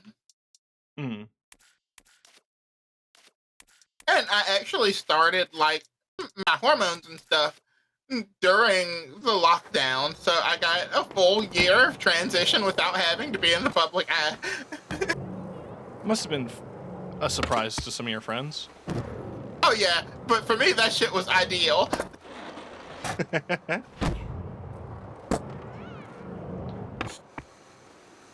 Fucking tease it like I'm about to drop an album or something. Just like the shit I'm cooking right now. Y'all. You are not ready.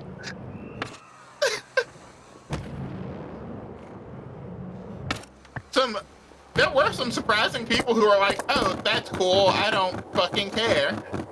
I mean, you know, you obviously get the people who are like assholes about it. Yeah.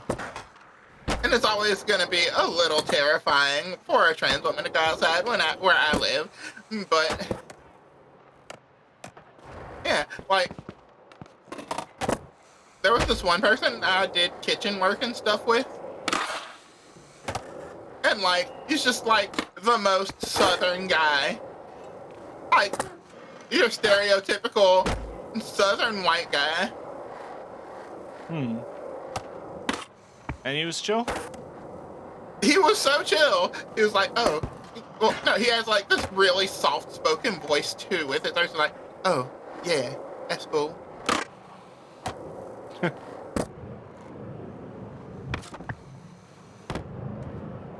That is one of the only, like, I'm not gonna dox his full name or whatever, but it's a common enough first name where I think I'm comfortable enough saying that is one of the coolest Kyles I have ever met.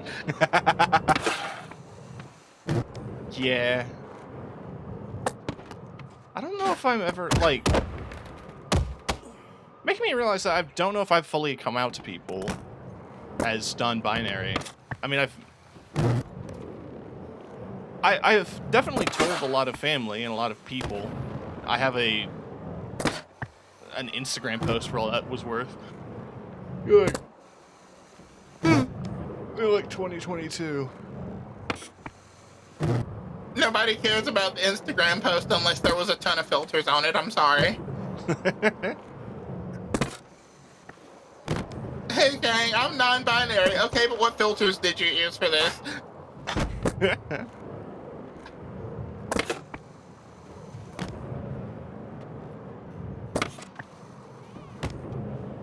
But, yeah, no, like, man, for all the bad the pandemic did, it also kind of made us, it kind of also did some broad, nice things for the human nature. There are a couple of broad strokes of good, for sure. Everybody got into baking and gardening. And you know what? Maybe that was a net positive. Yeah, for the inevitable technological apocalypse.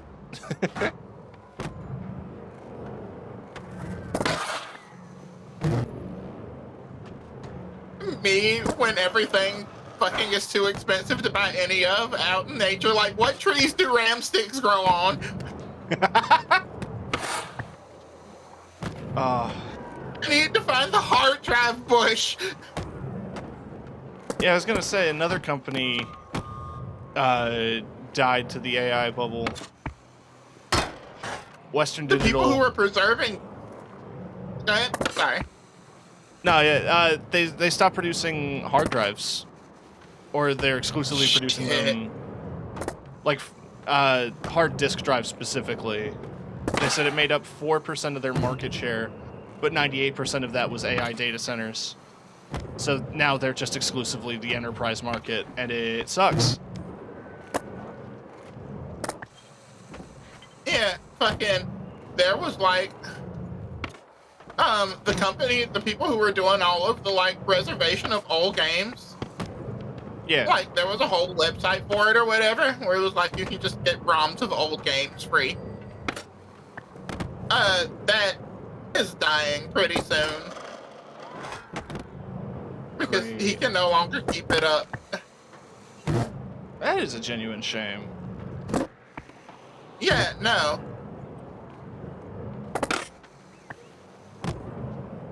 We can't have nice things because incels need an AI girlfriend.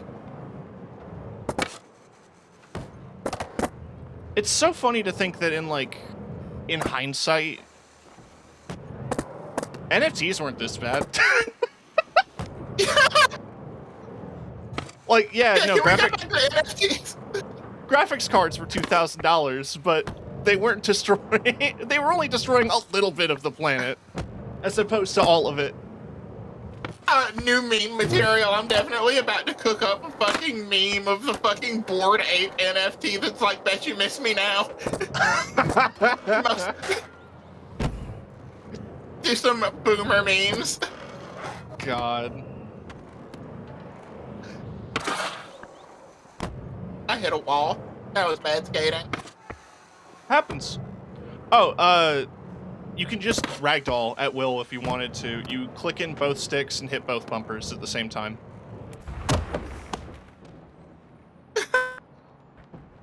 That's so good.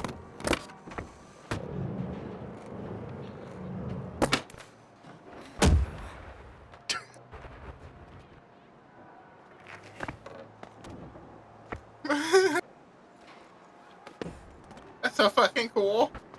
Oh, there's also, they added some little secret things. So one of them is just over here, if you follow me. Mhm.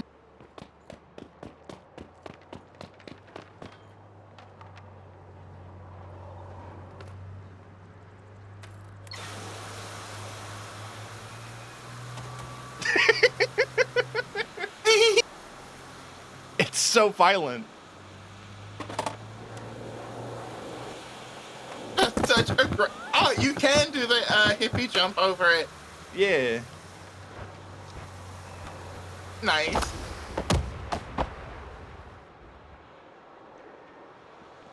They didn't tell anyone. You were just supposed to find that you could turn off and on fire hydrants.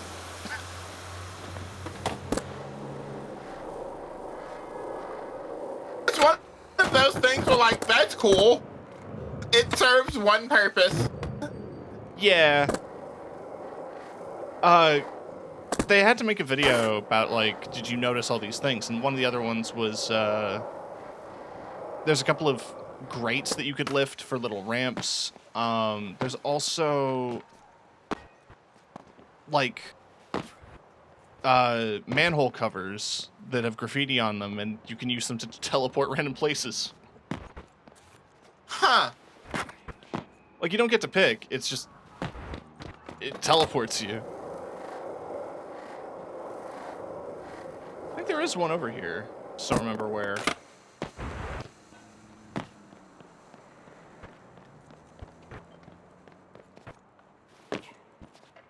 I ran into a fence.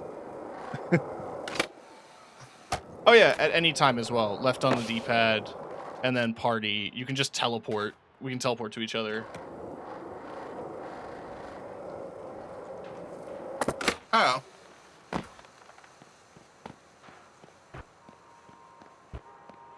It's good if I want to say, go here. And then if you teleport to me, you will be on the roof of the tallest building in the game. How do I how teleport? Left on the D-pad. It'll bring up your social menu, and then you select me, and then there's a teleport button.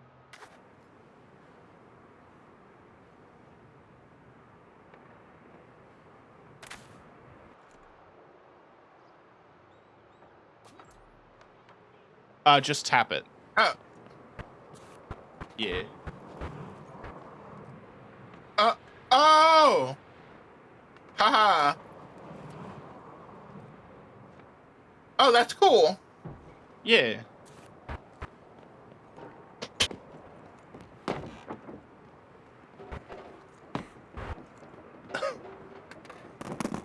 Oh my god. Oh no. Why are there rails here? People love trolling ramps like this.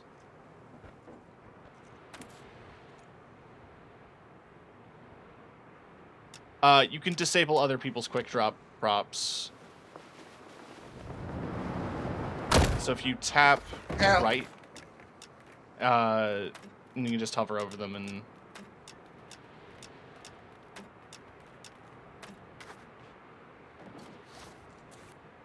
And if you tap up on the D-pad, you should teleport back up to the top of the...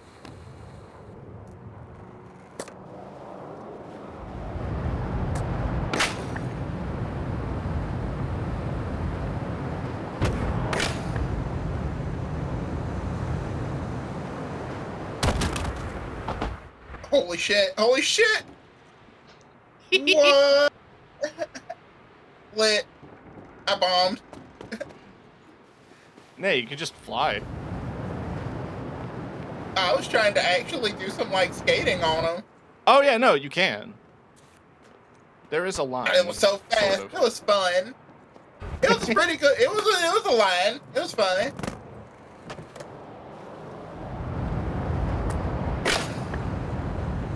Even flow.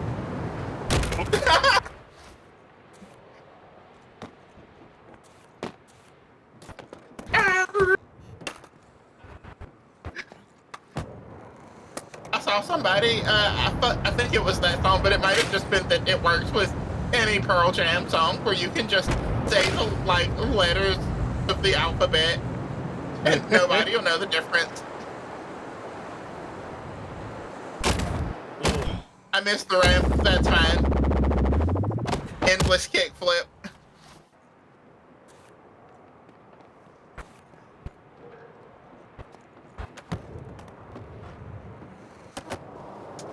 A good old kickflip forever. If you do a shove it forever, it should let you helicopter yourself.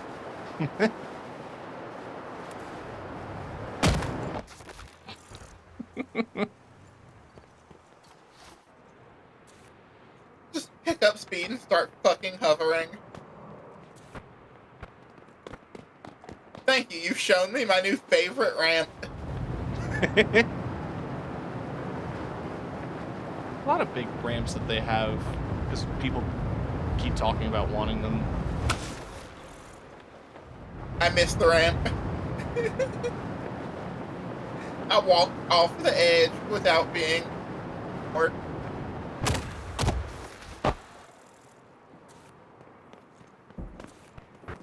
What just happened?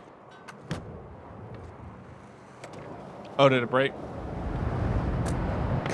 Not good.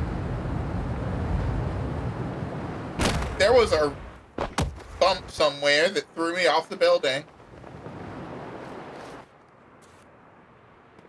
Weird. Is there a thing that somebody placed that I am just not seeing? I don't see anything. No, Oh. I'm just bad at skateboarding.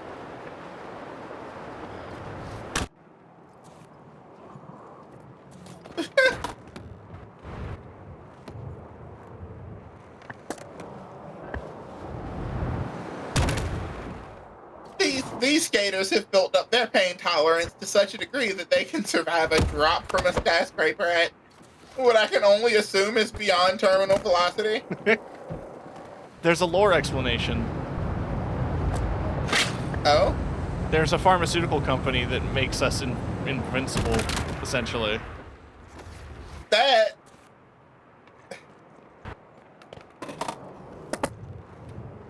has to have some of the ramifications ever. It has to, right? You're invincible. I use it to skateboard. This is definitely military tested. military testing under the guise of something cool, which is why they named the city a combination of a skateboard company, a skate shoe, and Amsterdam.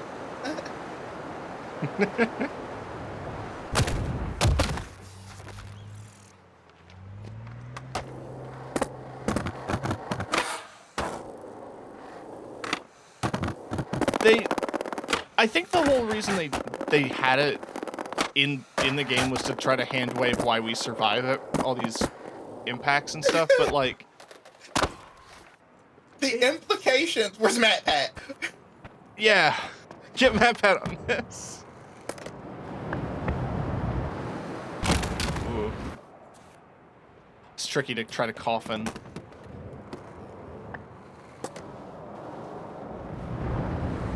Whee!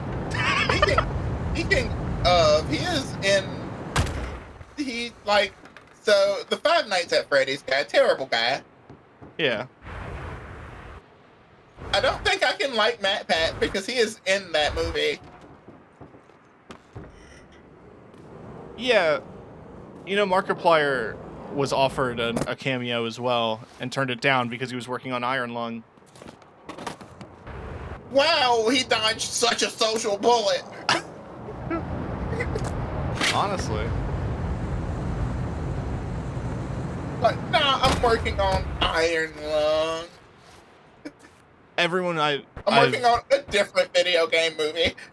Everyone I've spoken to who's seen it says it's incredible. I imagine.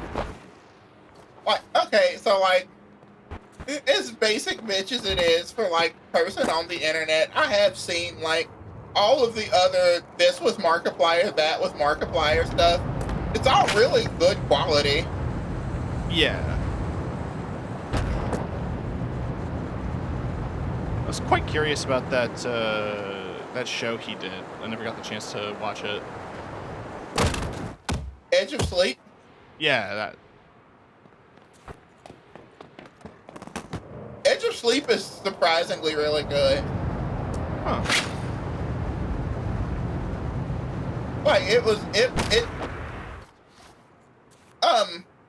watching it, I forgot that it was just Markiplier in it.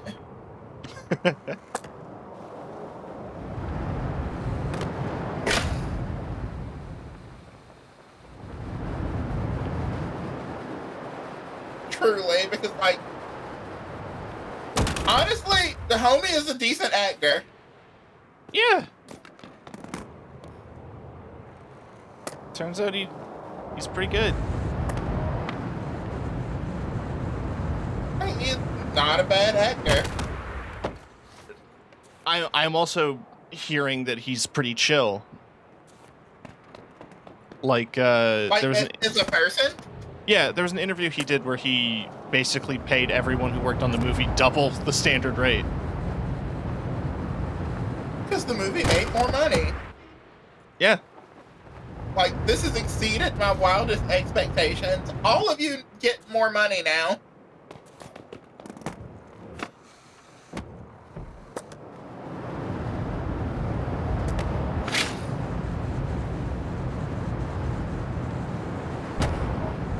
Which is a surprisingly good person thing to do. Yeah. Especially with somebody who's already so rich. Yeah, that man has got to be, like, filthy fucking rich, right? He owns 5 ovens.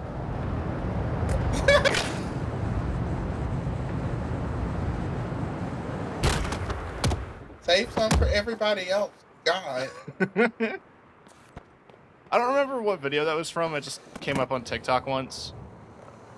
And it's like, it was him doing a cooking stream. It's like, I have all these ovens, I don't cook in them very often.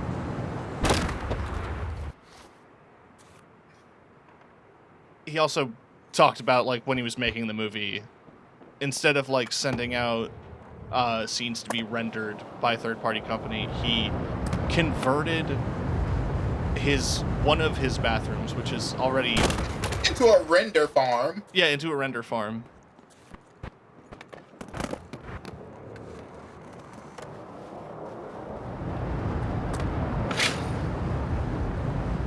Which is wild work, right? Yeah. Like, that movie probably made so much money, and I'm sure everybody in Hollywood is so pissed off because he spent so little. I think Not like little by my standards, but like comparatively. comparatively, yeah, absolutely. Like, I'm wondering what message Hollywood is going to get from it if they're just going to start throwing millions of dollars at other indie games for movie rights. Oh, you know they are. Hollywood never takes the proper message from anything. They're just gonna be all like, maybe we should trust YouTubers and streamers and such to be in Hollywood. No, that can't be right. We should put fucking Tom Cruise in a Crash Bandicoot game.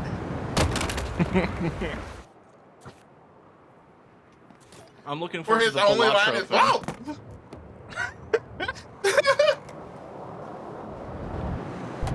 Hey, now honestly though, oh, what was that fucking, Inscription would probably make a sick-ass movie.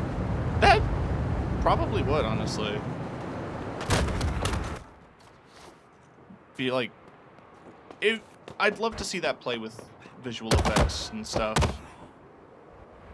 Ball X Pit, the animated series. I would actually be shocked if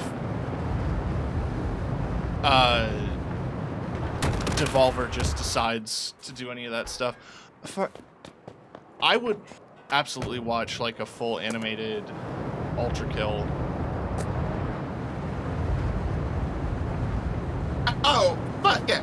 Speaking of Ultra Kill, Don't Stop Girly Pop. Oh yeah, absolutely. Oh, I bought that. I've got to play it. I really love the demo. I'm interested. I'm so interested.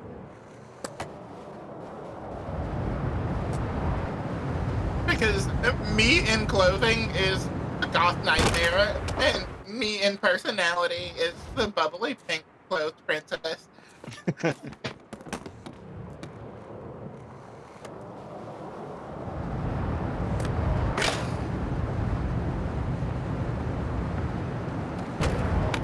The black lipstick and dagger earrings are a lie. I'm actually a sweetie.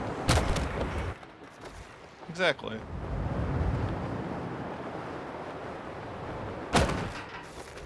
I remember I wanted to be a lot more goth in high school, but I was much worse.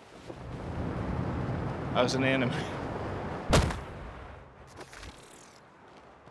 I didn't, okay, so like, I had a lot of anime kid friends. I didn't truly get into it myself until right at the end of my time in high school, little after. Those were just my friends. When I joined my school's anime club for two reasons. One, it was also the combo video game club because we didn't have enough resources at our school to do both. So we put them together. And two, I had a crush on one of the people in it. Oh, the things I did because I had a crush. Exactly. You know, and I realized that I probably made myself sound like I was cooler than I actually was. I was also the brings instrument to school and bag kid. Well, what instrument? For no reason. See, it would be cool if it was something that people could hear, like a guitar, without an amplifier, like an acoustic guitar. It was a bass guitar with no amplifier, so that was... Still cool. It was definitely... It was for the class, for sure. Like, I knew what I was playing sounded pretty cool. Like, you guys would love this if you could hear it. You gotta trust me. A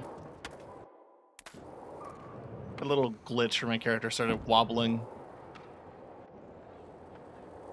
Ah, they put down the fucking bars again.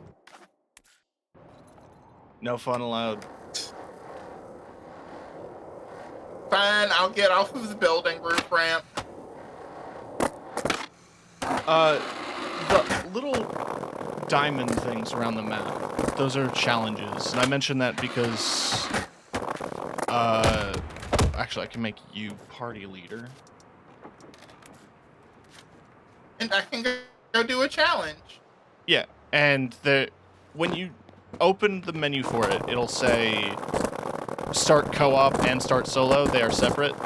You also don't get an "Are you sure?" So I'm mentioning this because I have accidentally joined sessions by myself while in a full group.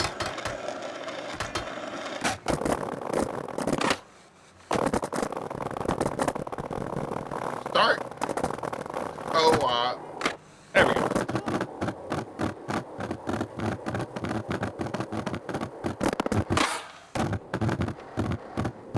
that confused me for a second because it was like push X, and I looked at my PlayStation controller like,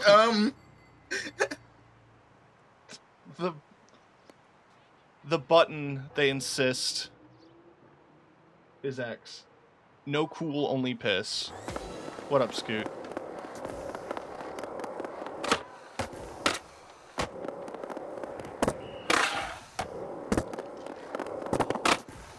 That is the one thing I will mention anyone who's getting into streaming and is struggling to think like, oh man, what emotes should I get? Just write some text in in word art, and that'll get you there. I made myself a cute little dice bunny. I love that dice bunny. It is really cute. It's my whole logo now. Nachos. I am the dice bunny. The dice bunny is me. We are one. I was a D12 for a little bit when I was in my AI phase.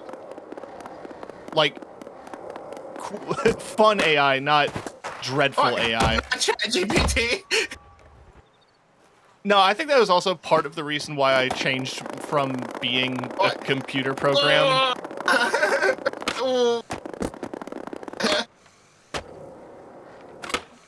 At the time, I was like, I joked to myself, like, I look like an NFT. If, man, that was the lighter version. If only. If only you knew. Oh, you can just roll around, little ball. Funny little EXE, not big stupid LLM. True. Yeah, there's ball, and you can jump in ball. Oh, I just jumped off of a car and ramped it. Hell yeah. It is a surprisingly fast way to get around.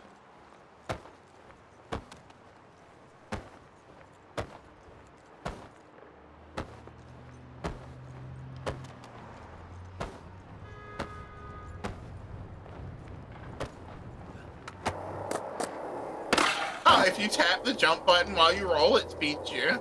Pretty good. Pretty cool. Yeah. Whole week's worth of watching. Thank you, Scoot.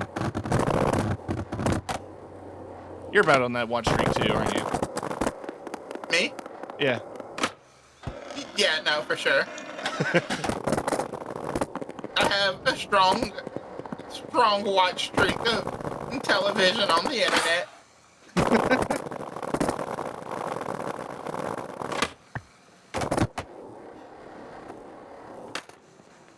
Of all of my friends, you are my most watched. That is surprising to me. It just has to come down to timing, right? I mean, it's definitely partially time zones.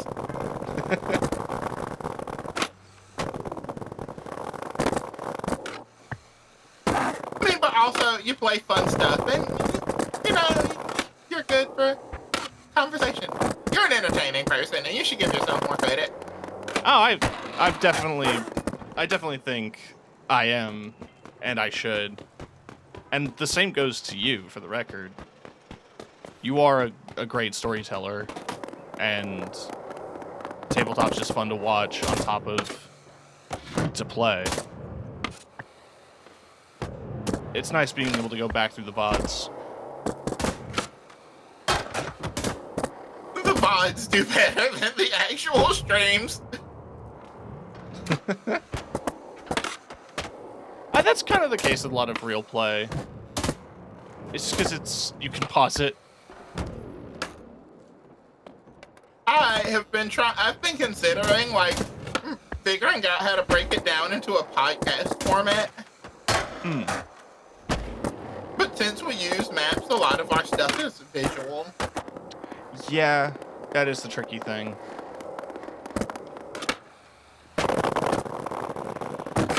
And so it makes it a little more, it does make it a bit more tricky. I know, as I was leaving Spotify, I saw that some of their podcasts had video components now. Which is what are we doing here? Slowly becoming YouTube. I guess.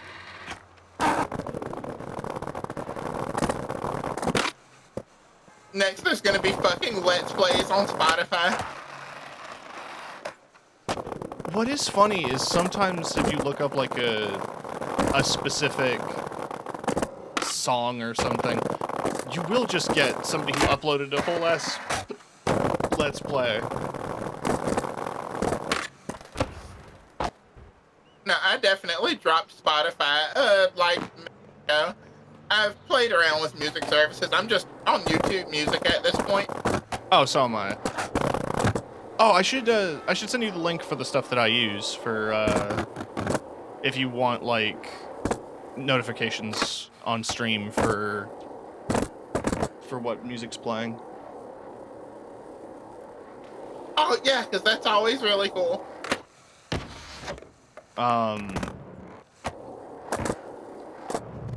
It's a couple of GitHub links, because there's a desktop app version and then the OBS component. It's so finicky, but I also think I was having trouble with it because I have like 3 different ones running at the same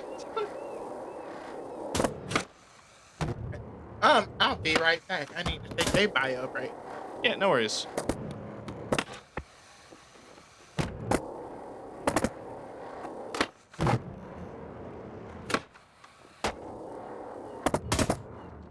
The more we change, the more we become the same. Real.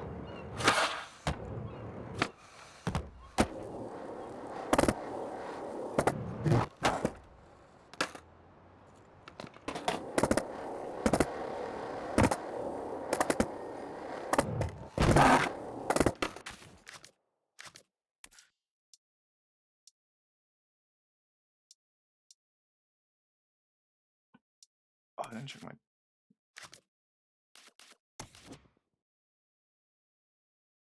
This has been happening a lot lately, is that sometimes you will finish challenges, but the game won't register them as finished. Which is very frustrating. Like that.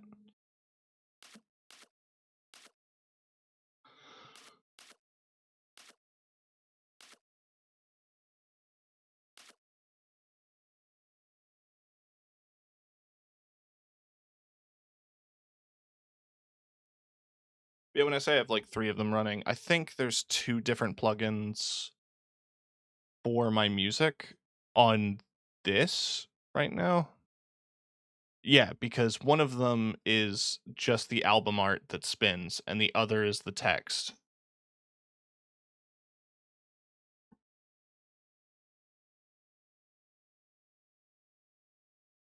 And then I also have the text on my on my starting soon screen.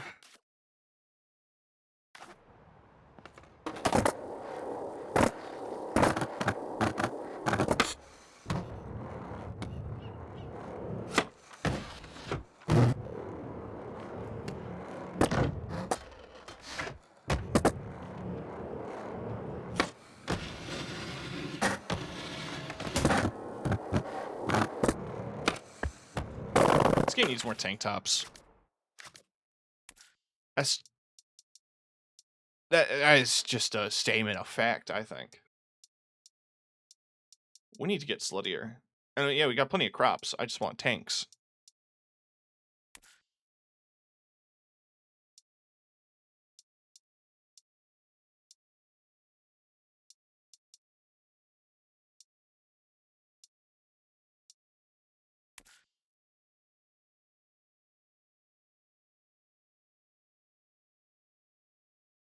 The Skate Story chair emote yet? No, sadly not.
Yeah, the guy sitting in the chair, popularized by Skate Story and nothing else.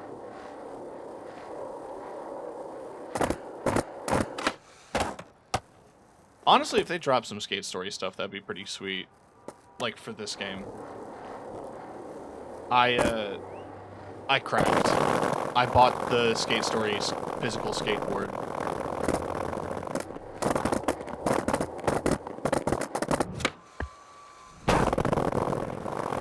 It should be arriving next month. I've got a spot for it. If I... My curtain's covering it, but there's like a little sliver of wall there in the corner that would fit on perfectly.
Hey, I'm back.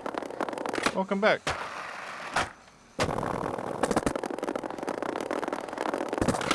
I'm sure everyone missed me so much. Yes, they did.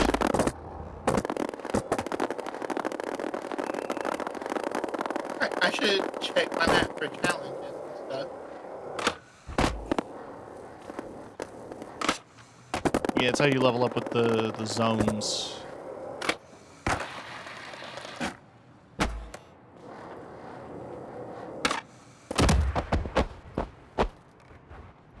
I am not seeing any in the mini map up top.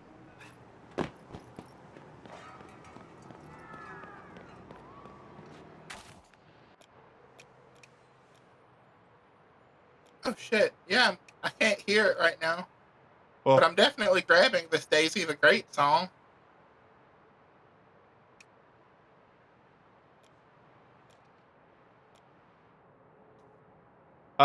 Oh, I fell through the map and into the water. That was cool. when you get a chance, if you go to the big map, you should go to the skate shop.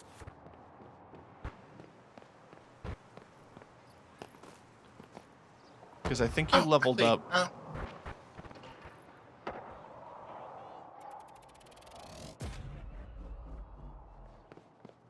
Fast travel.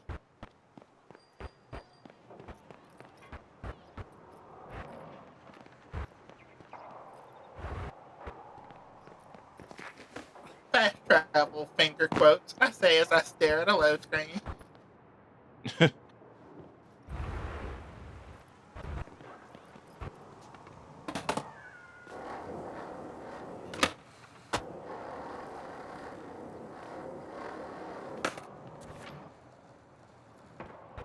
Oh, I have to fuck with my video settings, I think. What's going on? Encoder overload. Oh.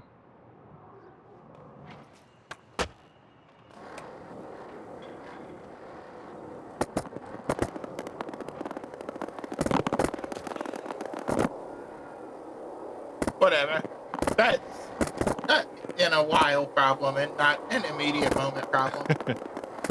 Yeah, every time you talk to the skate shop guy, he's like, you get your next rank up reward, which adds new challenges, and also you get another one of the free loot boxes.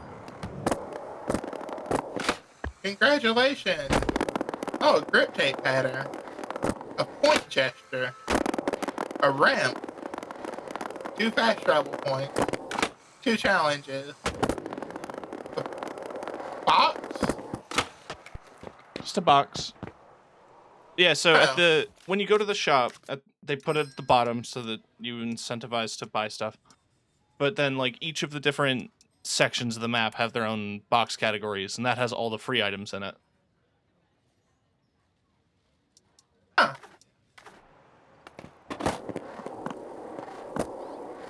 Cool. I already bought one of these. Oh, yeah, because I was fucking trying to pull the skirt and rainbow socks.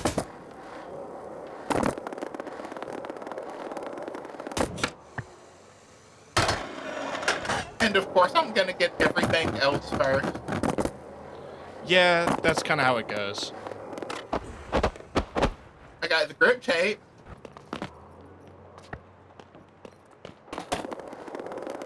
I got another grip tape.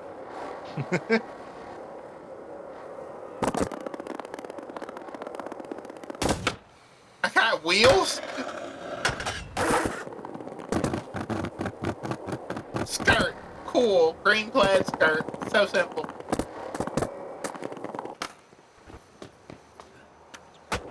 White grip tape. Yeah, you know that's going to be a nightmare to clean. God. Yeah, no. You just leave that stuff. You don't even try.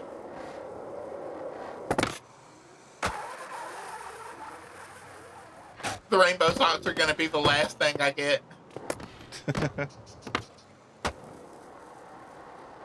They're actually gonna be the last thing I get. This is the last pull of this box.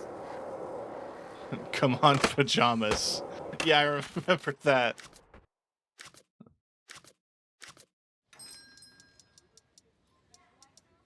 Oh, which box was that? It's just literally the first box.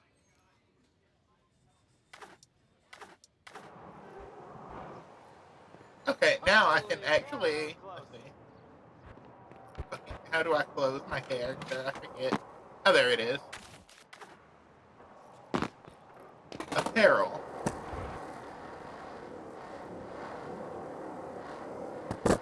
We're gonna go... Crop top. We're gonna go... Skirt. And rainbow socks. Hell yeah. Hell yeah. There's gotta be a better crop top somewhere in one of these boxes. I think there is. I might have one here. There's just a black one. That's later. I'll get it eventually. What's in the... I bet the bucket box is just hats. It is. It's just hats. The biggest pull is a bucket hat. That's... Okay.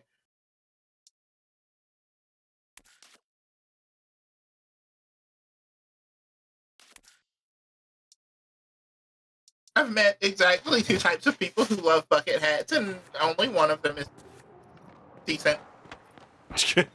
Open the box. My Oh buddy yeah, gray Scoot. beanie. My buddy Scoot loves a bucket hat. Your buddy Scoot is probably one of the cool bucket hat people. Probably. You sound so unsure. It's more for the bit. No, yeah, Scoot's cool. Hell yeah, I got a skirt now. Skirt and crop top. Alright, now I'm ready to go do some challenges. I'm here, aren't I? Yeah, you are. Hi. Is that the aforementioned buddy Scoot? Yeah. Hi Scoot, I heard you were a cool bucket hat guy. Fucking ballin'.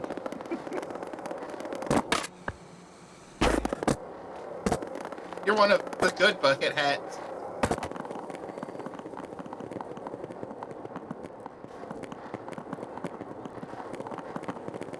Oh yeah, that's how you get Can I up climb the... this building? Yeah, all the way to the top. The game will make you do that later. Oh, so I shouldn't worry about it yet. Yeah, it's like, that's how I got the fast travel point up there, is there's a little mission.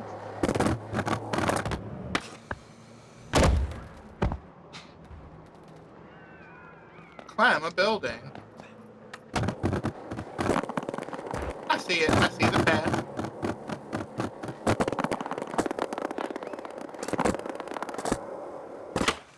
There's a challenge up here, I'm sure. Oh yeah. Probably. No, I'm getting sidetracked again. You have to stop me. No, that's this game though, it's just kinda vibing. I let go.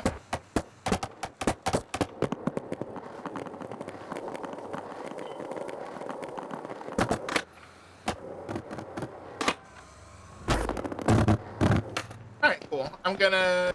This one we did already, where we grinded some benches and stuff. No, that's over there.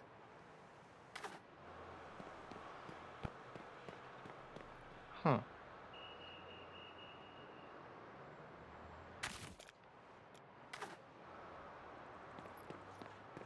I've started a challenge. Yeah.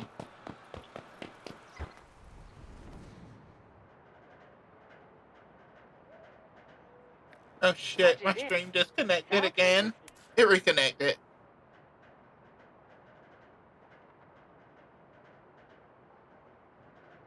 Oh god, my internet is terrible right now.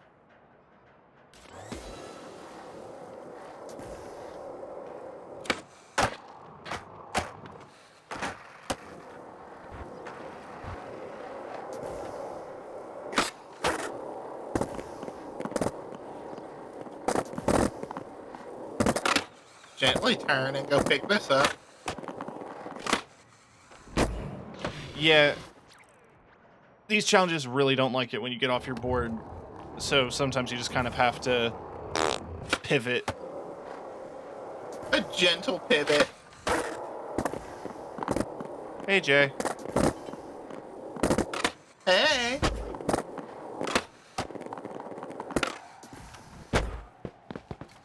Alright.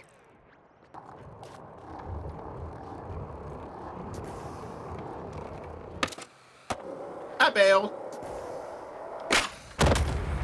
Yep. I bailed. I also bailed. No, I can do this. Oh, I did it for real? before. It was so easy the first time. Yeah. Okay, my character's just not leaping. Yeah, I'm not going very high off the ground. There we go.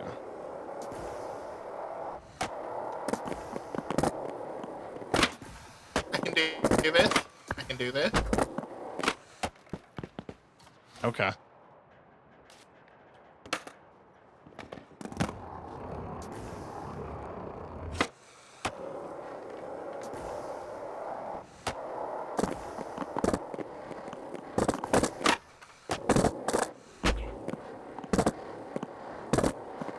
Yeah, there's like a What tiny planter little... am I supposed to?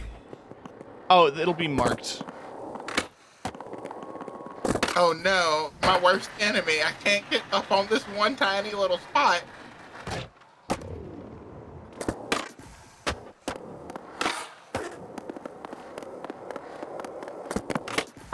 We had it. Yes.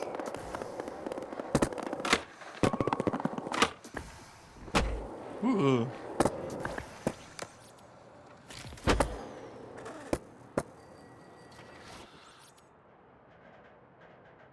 All right, turn around. So the nice thing about Go back and get my last piece. the nice thing about the co-op objectives is that if somebody else does all of the objectives, you don't have to worry about it. You just have to finish. It's a raid! Oh shit! I got raided by Draki VT. Oh, you're doing I some raid people. doing some D&D. How's that going? Wait, no, cancel! I didn't mean to raid. I meant shout out. I'm sending you all back. Go back. You're being returned. Come play more. We want to watch.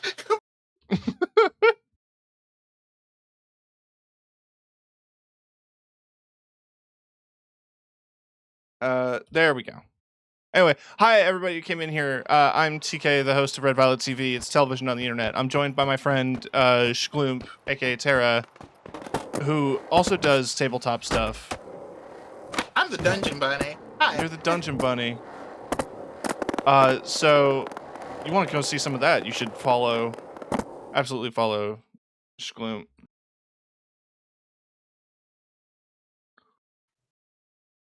It was It glorious. was mentioned to me that sounds vaguely sexual. The Bungeon. Enter the dungeon.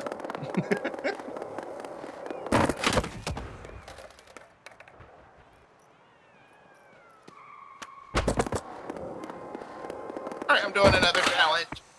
Alright. Considering the We're wording. actually skateboarding now. Yeah, maybe. Anything could be sexual. Almost anything. Why'd I put you there? Where am I? I'm Piss. still loading. God, I'm getting such terrible internet connection. Someone in your house watching something? Someone is streaming porn on 3 different computers right now. In 4K.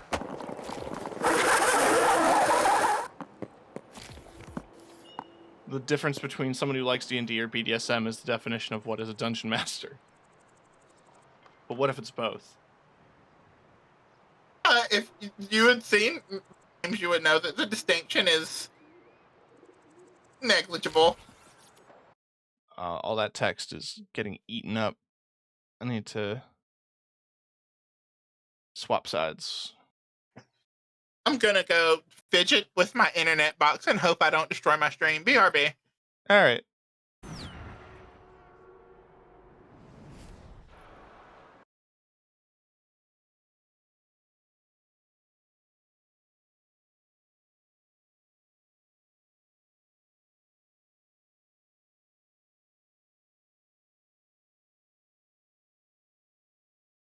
Ah!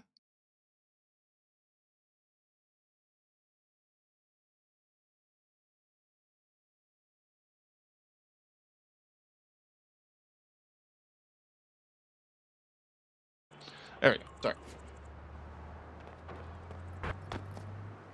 Yeah, no, hopefully session went good.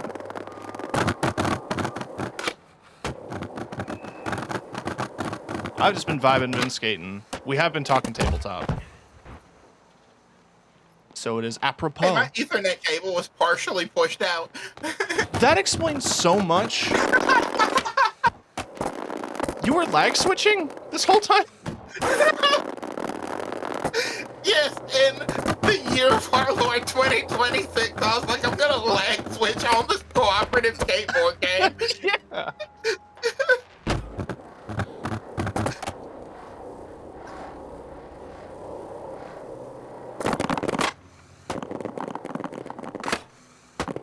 But yeah, no, we were in fact talking D&D recently.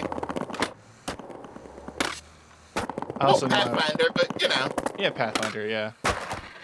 Definitely want to...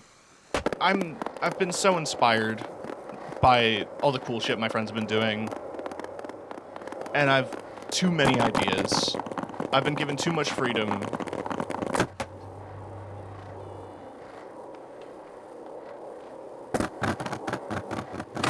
You should definitely run something. Gotta go. Alright, well thank you for sharing your community with mine. I understand if you gotta raid and run, take care of yourself, and look after those basic needs. Always self-care. Caffeine-free tea with a little honey. If you've been talking for 4 hours straight, it helps. Oh, hey, welcome. Welcome to the Barrow. I am playing Skate. Which is, obviously, if you can't tell by me failing this grind, not what I usually do. Hi, I'm Shkloomp. Nobody calls me that. People call me Tara, sometimes the Dungeon Bunny. And yeah, I am mostly a tabletop game streamer. With the occasional video game sprinkled in for flavor. Depending on how Baldur's Gate is going, you might end up doing that too, so it'll be both. Yeah, I do plan to stream that with somebody eventually. And today I am playing Skate with my friend TK. TK is the host of Red Valley TV. It's television. On the internet. Yeah. It's after-school programming for adults.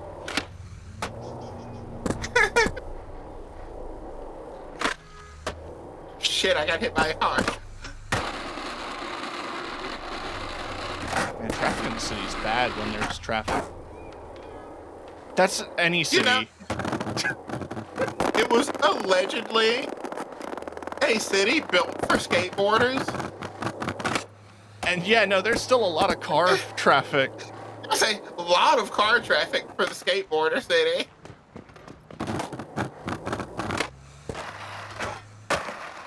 We made a skatable city. Is it walkable? It's skatable. It's skatable. You can skate it.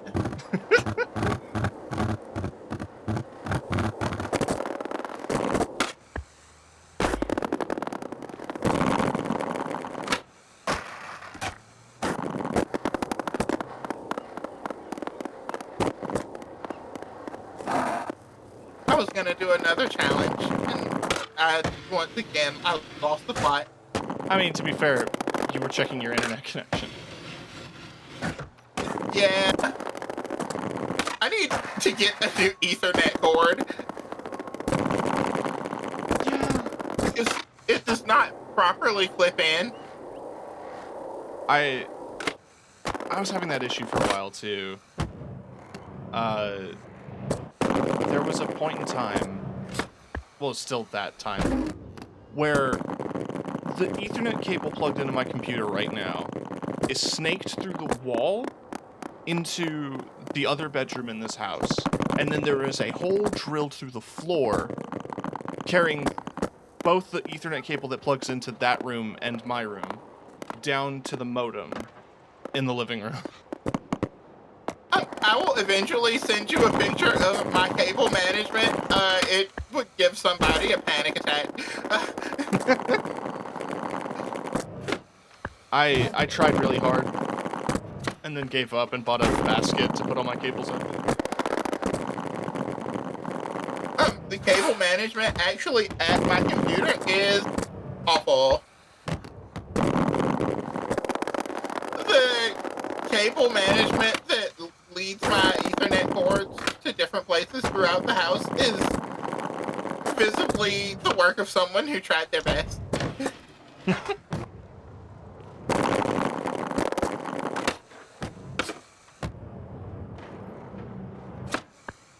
like, oh, she tried.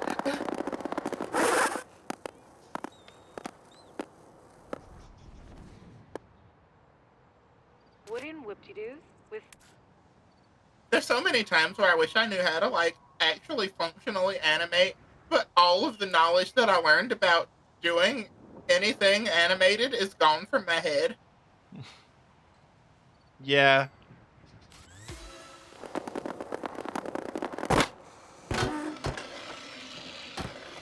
I took 3 years of graphic design. I don't know how well that shows. I was a digital art and design major.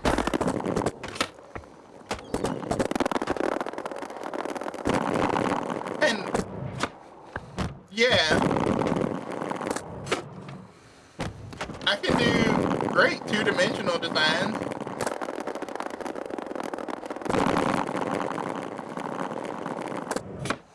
Yeah, no, animations always kind of trip me up. Even just doing something as basic as GIFs.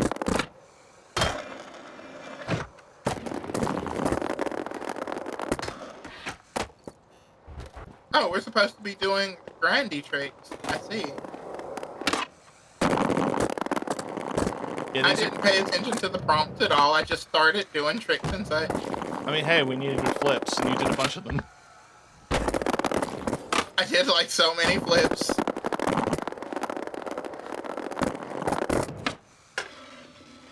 And no grinds. Deceit.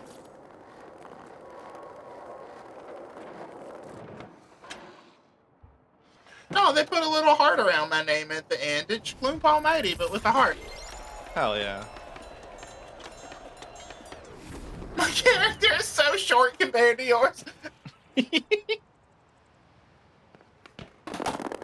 Yeah, I tend to have this issue where every game that gives me a character creator, I just make them exactly me.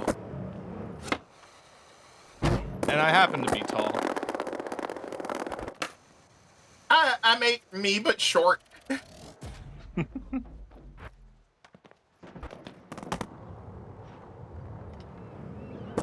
Although I will say the estrogen shrink is real.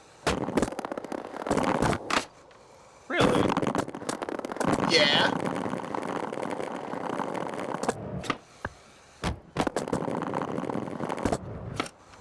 Ready Player One invited me to a party.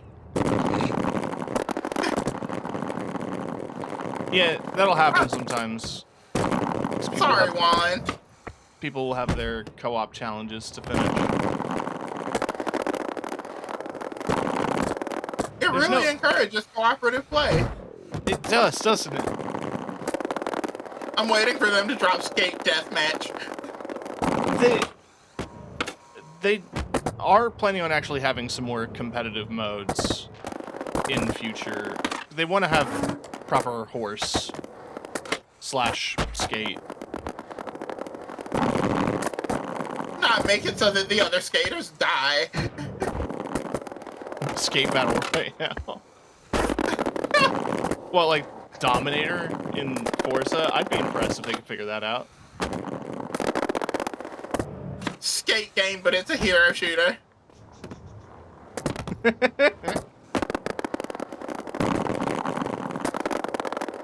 You know the sandwich chart? No? It's the idea that, like, there are two different axes in which things can be applied. So there is the idea that, like, the ingredients are crucial and the way it's prepared is crucial. So it's like, you know, a sandwich is 2 slices of bread and it's formed exactly like this. Or it's like, a sandwich is anything between bread of any kind. Etc., etc. So, The thing that defines a hot dog is a sandwich. Yeah, that kind of thing. Tony Hawk's Pro Skater is a hero shooter in the sense that it is a game where you pick a hero, i.e. a skater.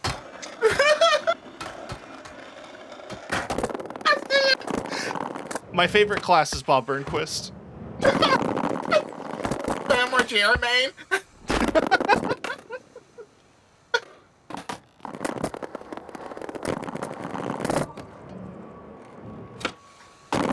They have a skate shooter Battlefield.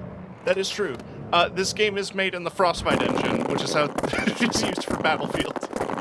So you're saying there's a chance There's a chance they could put a gun in it.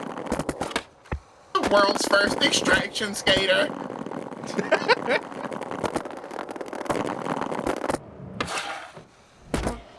Skate from Tarkov. Skate from Tarkov is very good.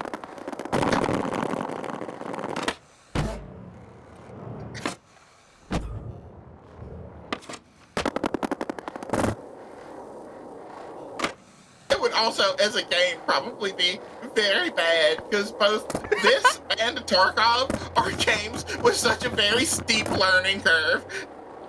Yeah. I don't know what would be funnier is if you tried to take a skateboard into like you Take just a skateboard into Tarkov. yeah, just like copy paste it into the hardcore shooter or try to implement shooting mechanics into this. I don't think you have enough buttons. You have to buy the specialty controller. It's got like four extra bumpers on it. You get the Tony Hawk's Ride skateboard. You gotta dust those off from your local GameStop. They're gonna charge you like $300 for it. Hang on. I'll go on eBay right now.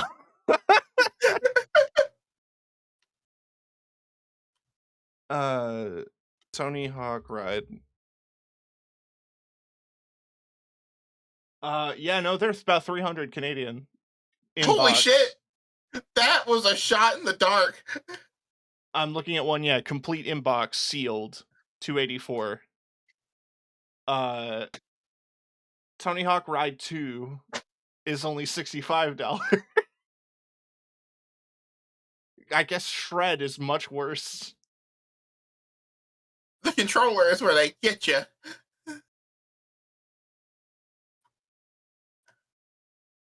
Fuck the retro game market, real. Also, don't tell me the 360 games are retro games. Don't do that to me. Oh, my heart. Oh, that hurt. You're right, but you're out of line. It is 20 years ago. You're not wrong, it just hurts.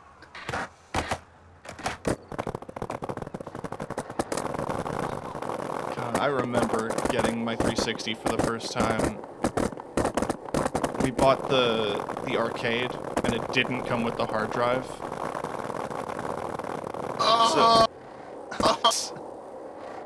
So we were just playing, like...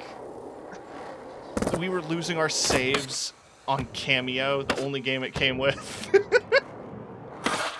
I had somebody do something that was so cruel to me at one point, and it was one of those things that's like, this is kind, until I really thought about it, because they hooked me up with, like, I think a PlayStation 2, and they hooked me up with Kingdom Hearts, and there was no memory card. Oh, no.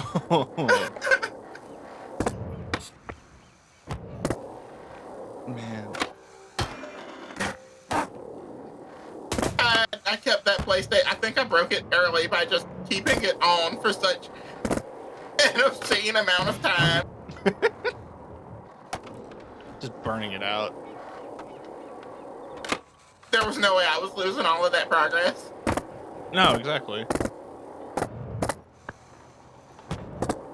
Interestingly enough, that was also the way that I played one of my favorite games of all time. Chrono Trigger. Huh.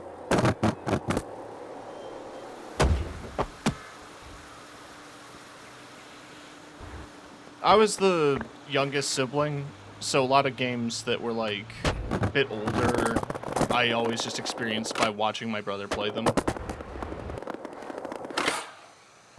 So I saw him play through most of the Resident Evils, Symphony of the Night, stuff like that. I was a middle child,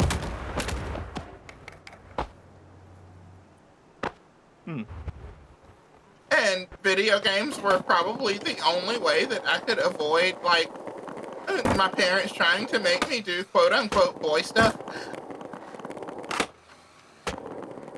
Fair enough.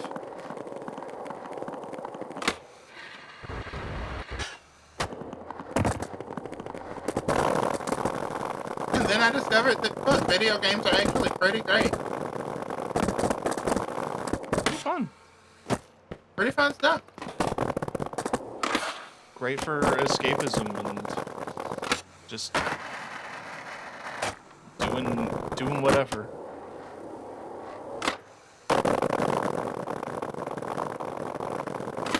But yeah, I forgot what I was saying. Oh yeah, no. Oh right, I was gonna say like fucking Chrono Trigger. I think I played that whole game without ever turning off the PlayStation. That is wild. Did you beat it in like one sitting? Not one sitting. I just left it on overnight once or twice. Ah.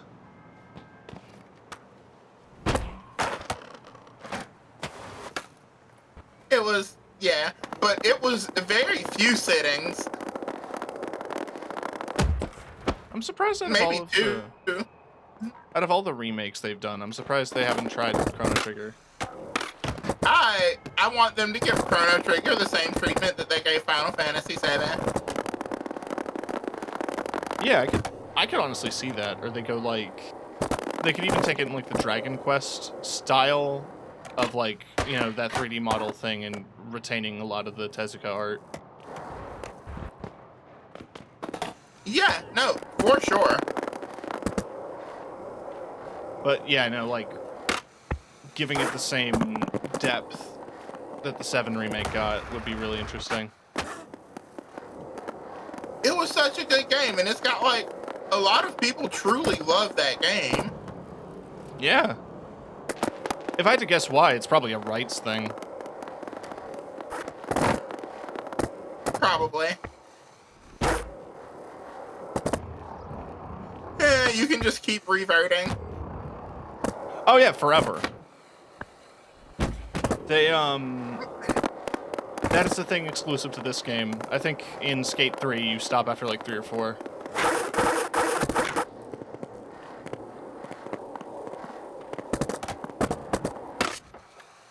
Oh, that broke my tracking.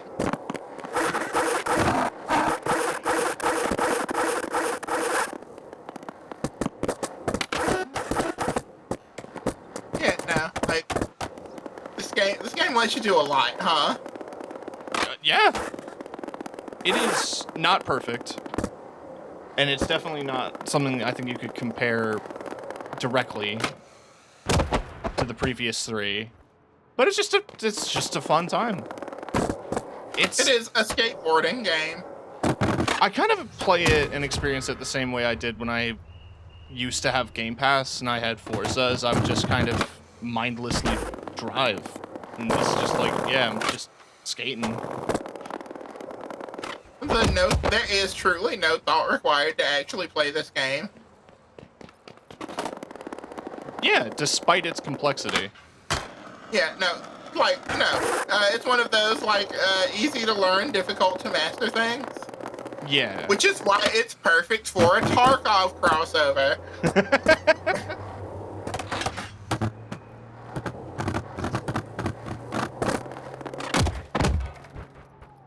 That would be a good way to make sure both games don't die.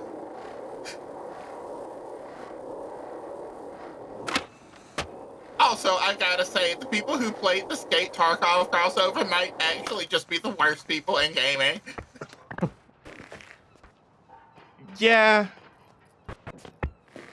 That's the funny thing to me about, like, the people who I am familiar with who play Tarkov, is that it's either the worst people I've ever met or the coolest trans women I've ever met, and there's no in between. Uh-huh. There's no middle ground.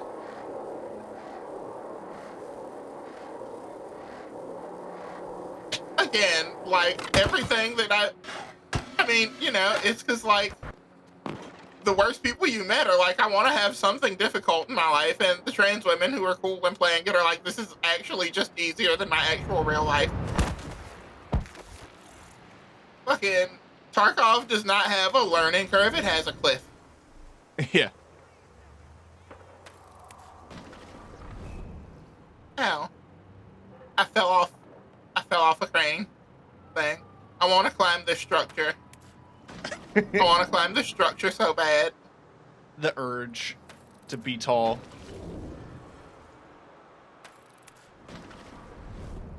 I definitely dropped under 6 feet tall.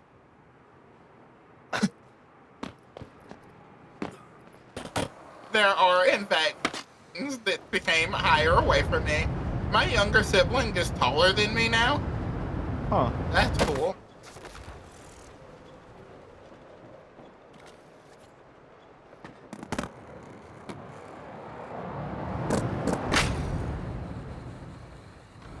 Yeah, no, that was one of the things that I was like, I didn't actually know that happened.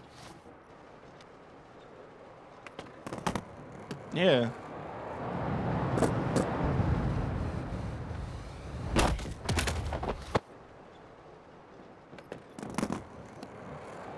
Why can't I climb around this corner? There we go. Shimmy around there. Up a little bit more, we're so close. Just a couple more shimmies. Just a couple more shimmies.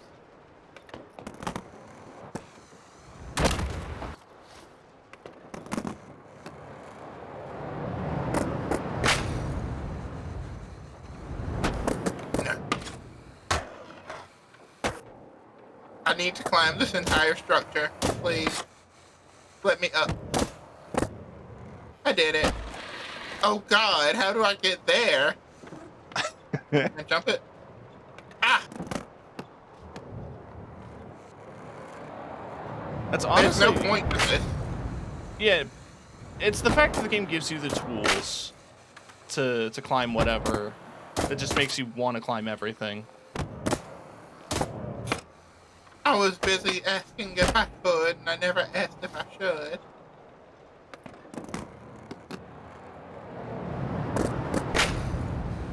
Gonna do a sick grind on top of this ledge.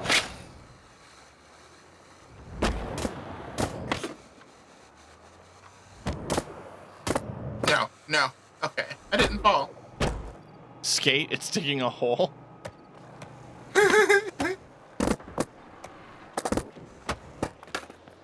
Ow. Ow.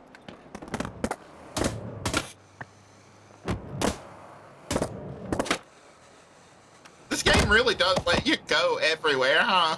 Yeah, it's great. It doesn't stop you.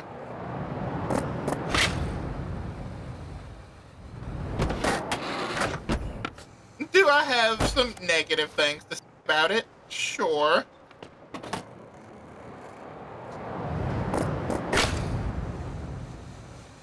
But, like, the actual gameplay and stuff of it is solid.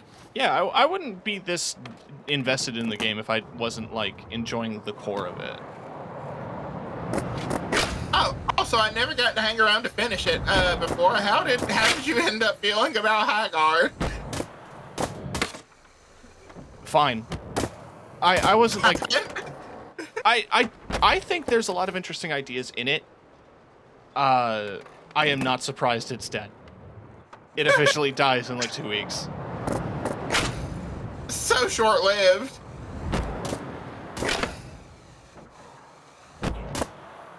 That motherfucker. The biggest thing for me was the reaction of, like, it's the players.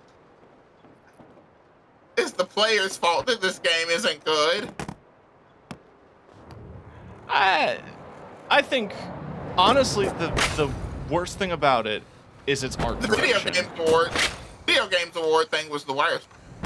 Yeah, no, Jeff Keighley crucifying it was pretty bad.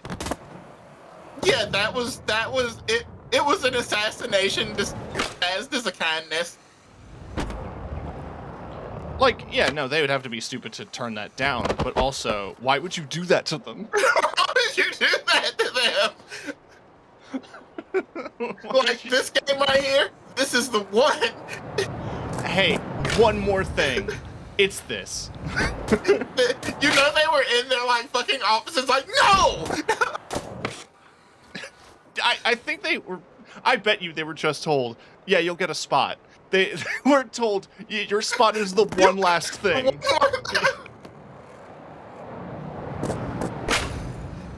By the way, everyone thinks it's Half-Life 3. Bye.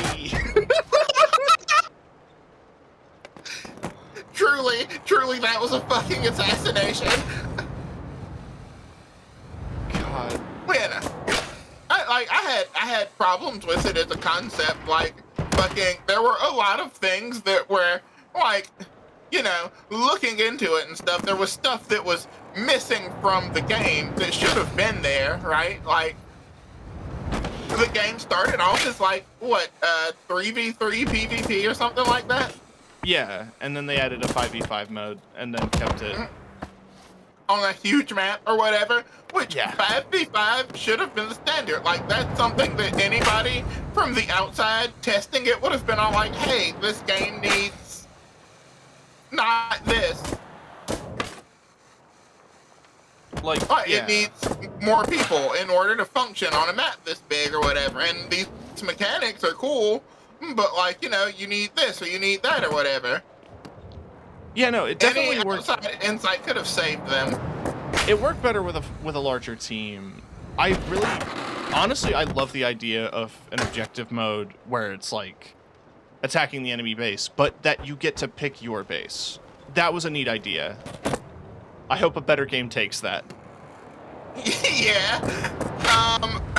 My major problem with it was, for all the stuff that was missing, the things that they made sure to have ready and fully functional were the microtransactions and character skins. Yeah. Says a lot. Yeah. And the fact that a lot of the game parts were like, this is still, we're working on this, but the parts where they could milk a little bit of cash out of people, fully ready at launch. I definitely think, like, one of the biggest things that's art style is just that, like, it made itself look and feel so generic and so, like, harmless. If anything comes out of Marathon, I think it should be that, like, everyone should just get weird with it. Strangest game, make the strangest game, and at this point make it without don't give it wild graphic requirements, because nobody's gonna be able to afford a graphics card. Yeah. Just make it interesting. It doesn't have to be like a realistic fucking 10 million square kilometer this or that map. It can just be a simple fun game.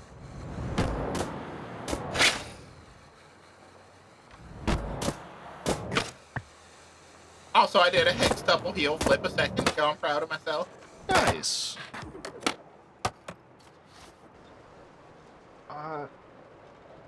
Yeah, no, like, there was a lot of ingredients to High Guard that it could have been good, but yeah, no, it was rough. Also, apparently, in an interview with some of the staff, they were secretly funded by Tencent, and they said they kept that secret for concerns about, like, where they got the money from.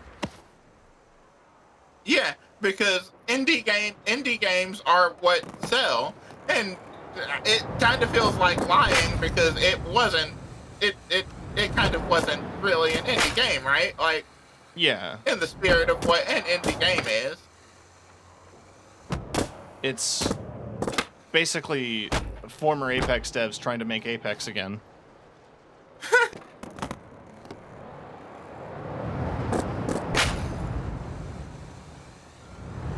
Apex 2, Fantasy Boogaloo. And, like, I don't even think necessarily that all the character designs were bad.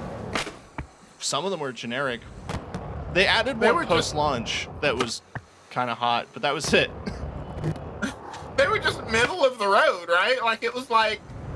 It was so harmless. It was so, like... boardroom approved. There was no character that was like the big sell point character. Like none of them. Like I looked at all of the stuff and I was like, none of these stand out to me because in theory I was like, oh, I might actually like this. Like it's got like a fucking fantasy like fucking high fantasy, slightly futuristic vibe to it. Like that's my shit. I love that shit. Yeah. And like, I'm not a big hero shooter person because I'm bad at them. And I'm bad at competing with people in video games because I want everybody to win. That's always the thing that happens to me, where if I win, I feel bad that I beat somebody else, and when I lose, I'm all like, oh, I didn't do good enough, and I let my team down. Yeah, there's no winning. I've definitely been in those situations. That was me in League. In League, what are you talking? I just want, like, I'm very much just, I just want both teams to have fun kind of person when it comes to video games like that. So, like, I'm like, yeah. I played Paladins for a while. Yeah. I remember enjoying Paladins. I feel like that was the good high card. Yeah, Paladins was high guard, but gooder. No, I was a Grover main because obviously I was the healer.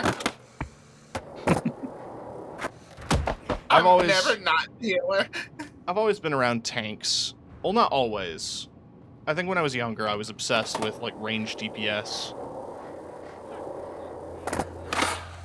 I don't know what it was about like hunters and rangers that was appealing to me. I have always loved being a healer in any way that I can. And like, there was, well, not always, there was a point in time where I was like, I just want to be a spellcaster. Like, I did some wizard stuff before. And then I realized that I would rather just watch my teammates' HP go up than like the enemy HP go down.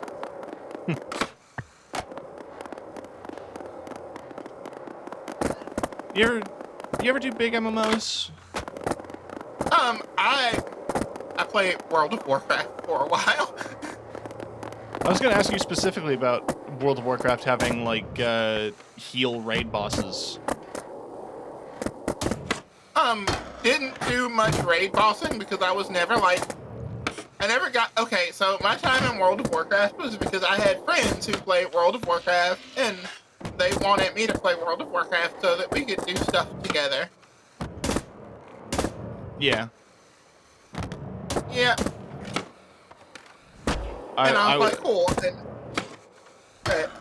I was gonna say I was in a similar boat, but continue. Yeah, and like at first I made like I think like a warlock or whatever. And I was like, that lasted me up until the point where I unlocked the little fox people. Oh yeah, and I I love was like, those guys. oh. And then I was a Vulpera cleric. And I never did any of the other cleric stuff outside of the like big healy cleric. I was paladin because it combines my two loves of big armor and religious trauma.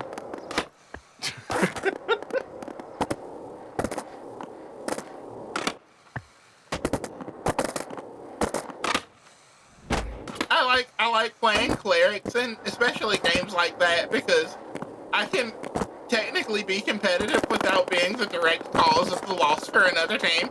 That's what I love about tanking.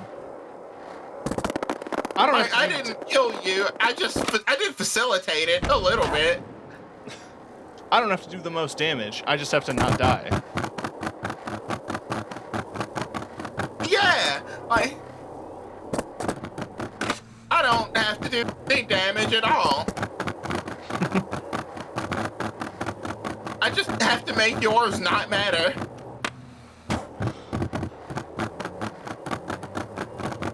Oh, and I did some Elder Scrolls Online for a while. Yeah, I did a tiny bit of that. I didn't really... I didn't love it. Yeah. Which is wild because I'm a huge Elder Scrolls fan. Ah, so am I. If there was one game that I, like, grew up with 100%ed, like, it was Oblivion on the 360. God, same. Oh my God, same. There's... Oh, God. Ah! Oh, no. I fell. I have such specific memories about doing the scroll duplication glitch. Oh God, the scroll dupe glitch, and there was one where there was a bow and arrow dupe glitch too. Oh yeah. What I did the thing where I was going for the Hatred's bow or whatever, like the strongest bow in the game, because of course I did a stealth archer. And when you get it, it comes with 15 Hatred's Heart arrows, which have Soul Trap, and I remembered duplicating them. And I don't remember why. I was duplicating them in Che Gorath's throne room, and it almost crashed my game.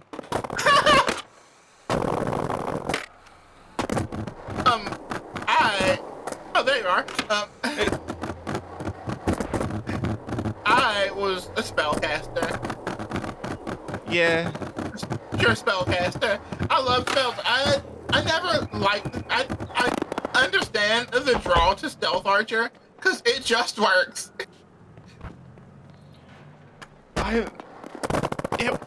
It was surprisingly effective. And just, it's fun to shoot stuff. It's like that in almost every Elder Scrolls game. Fun fact, it also works in Morrowind. I believe it. You can just swing here, that's fine. Yeah, there's some hanging bars you can do, like, full gymnastic parkour on. It's great. These characters are very athletic.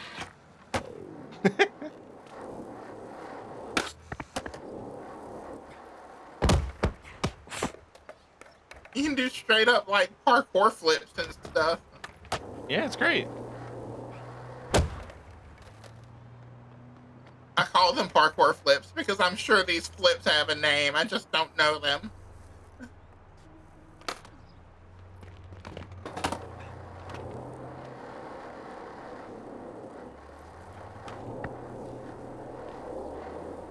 So it's one of the things that I noticed about Baldur's Gate in particular that I think I like the most, like, about the customization. They have dreadlocks. Yeah, no, that... Like, it is surprisingly rare to have good textured hair options in video games. Yeah, it doesn't happen.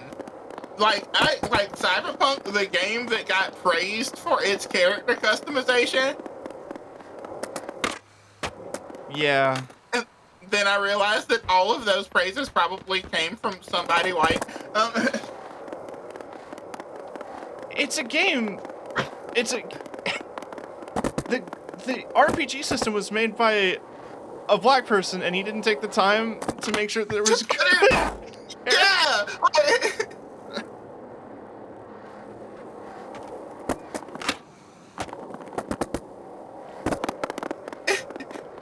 In the cyberpunk future, nobody's hair is textured. Dystopia. It's all plastic.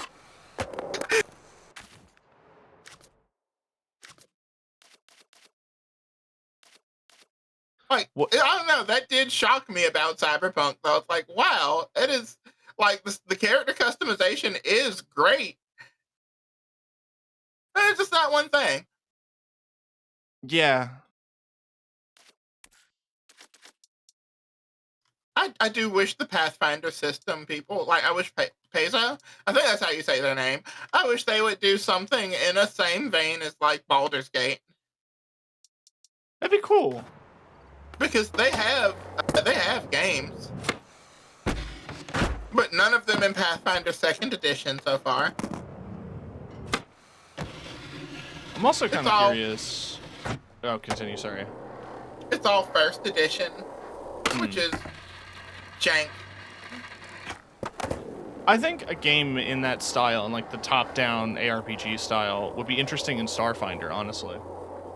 I entirely agree. Because if they're worried about being compared to Baldur's Gate, well, we're in space. Well, if they were worried about being compared to Baldur's Gate, they probably wouldn't have made Pathfinder Wrath of Righteousness. Which is worse Baldur's Gate. I thought that was Divinity.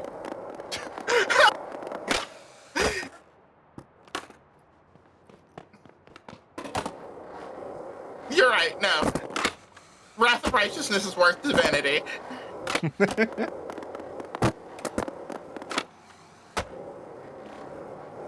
No, there are 2 Pathfinder games like that, though. I think it's like,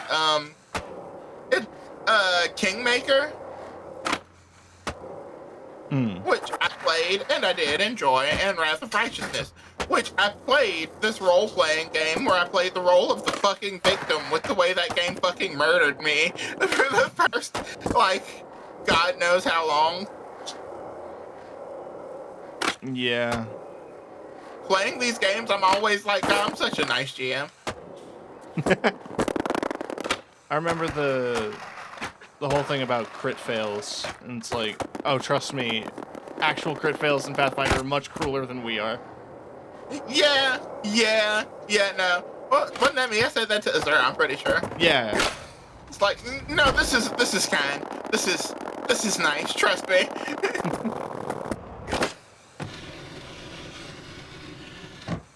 There's like there's special rules for crit fails. There's also like optional rules for if you get critically hit. Jeez. It is exceptionally easy to die in Raw.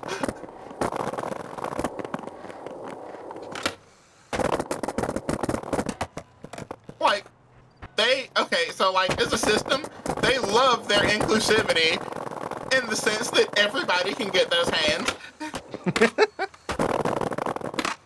Everyone's gonna be struggling. Yeah, like, hey, no, we don't care if you are black, white, cis, trans, straight, or gay. We're gonna hurt you.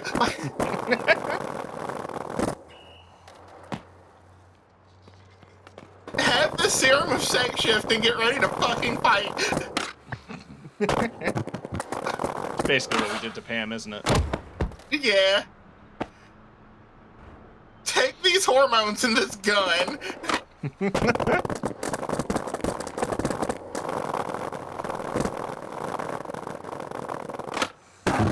You prepared her for the future. She's gonna be fighting for her life, but at least she'll be fighting for her life in the body she wants. And you know what? It's good to have something to fight for. Yeah. Nah, if you would have left her, she would have just been all like, let him kill me, it's fine. Although, she's not gonna be much different than that if said enemy is like, you know, a girl. Yeah.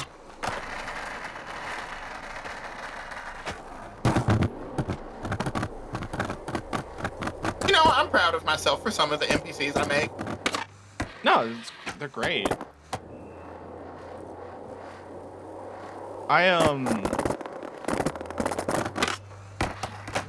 Whenever I think about like an NPC that I'm super proud of, it's a goblin named Gibo.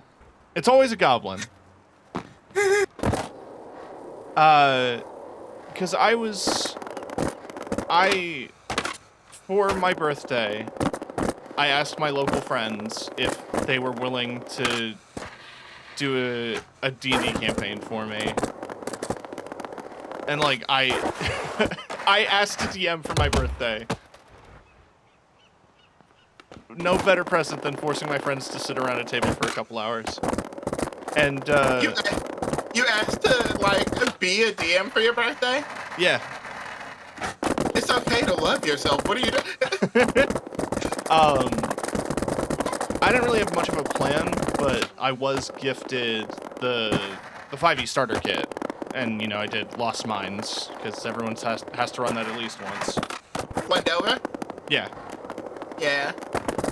And, you know, they get to their first goblin encounter, and I decided it would be funny to do some dueling rolls, in that they would roll a stealth check, and I would roll a perception to see if I notice, regardless of how good or bad the rolls were. And they kept whiffing, both of us. The goblin did not notice every attempted swing on this goblin's head, and they just give up and talk to it. And that became Kipo, who was a fixture of that whole campaign for a year. Because that was the other nice thing about that campaign, is that it was just before the pandemic. So we pivoted to doing some Discord calls to keep in touch, and that turned into, hey, why don't we play some D&D? I've run some interesting ones as far as home games go.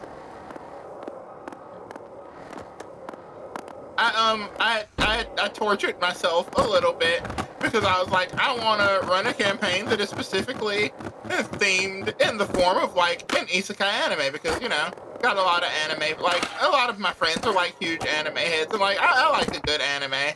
Like, I'm not a fan and stuff, Yeah. but like, yeah, so I was like, I'm gonna really get into it. I'm gonna figure out what makes it like work as a story. And since it's gonna be isekai, I'm gonna watch every isekai anime that I can find on Crunchyroll. Oh, no. And oh boy, was that bad! Oh boy, was that the worst idea I've ever had. So for our first session, you're all going to therapy, actually. Yeah, like, it's not a session. I invited a therapist here. This is, For our first session, I will be clear that everyone is of age.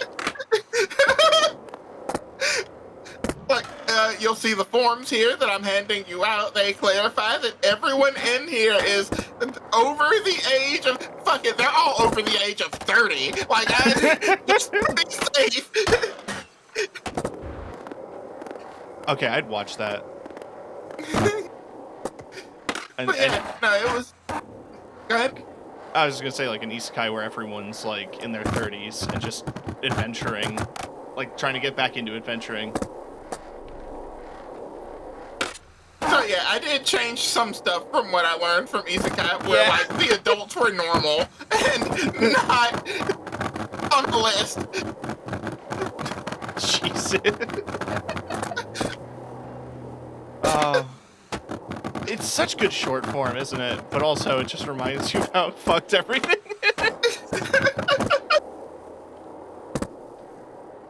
But yeah, it was one of those things where the player started off as like fucking kids in this new world with lost memories and blah blah blah. That's really cool. Slowly recovering everything. On the track to, like, you know, the whole godly power fantasy thing. There was I haven't had the chance to watch the full episode yet, because I'm so bad at paying attention to real play stuff. But there was a podcast I listened to that did a whole episode where all the characters had amnesia, and you uncovered your checks by scratching them off. Like, their character sheets had scratch off like lottery tickets. Yeah. Oh, I've heard of that. Such an interesting idea. The other one Such they a did. Cool concept. The other one they did was the entire party was kobolds with 1 HP, and so every time you died, you just had another kobold take your place. And they were each given like randomized stats and randomized names. I did a thing similar to that, where like fucking basically they had like my players had a stockpile of like basic level 1 soldier or like level 1 to 3 soldiers or whatever. There was mages, warriors, rangers, and healers or whatever. And the whole thing was like it was the aftermath of a campaign that they had failed. And now these basic soldiers were trying to like fucking defeat these powerful like fucking tyrant god-like beings. Oh, that's awesome. I might have. So they were okay. just going through waves of guys trying to beat these bosses. I always kind of like that premise of like somebody who's given that position but is not qualified for it. Mm-hmm. I think the golden example, I just saw Jay come in, is Duck Newton from Amnesty, Adventure Zone Amnesty, where the idea of like he's someone who's actively been avoiding the fact that he is the chosen one. Just doesn't care. Fucking denying the call to adventure trope. We love it. But like, you know, he's given the pep talk and like you were gonna save the world as a teenager, and he's like a 40-something park ranger who's still refusing this call.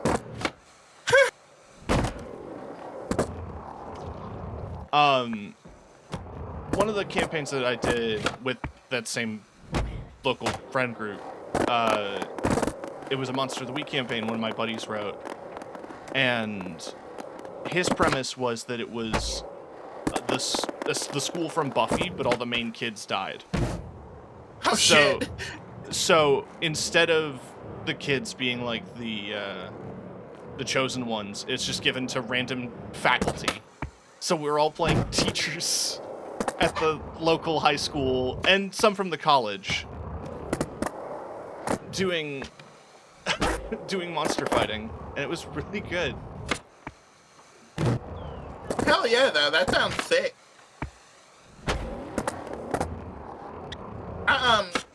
I'm doing a couple of fun trope things with Paragons, but I plan to do a whole like, you know, subvert the trope thing. Like, Yeah. A guy shot you in the head while you were doing fucking courier stuff. Turns out he's not that bad of a guy.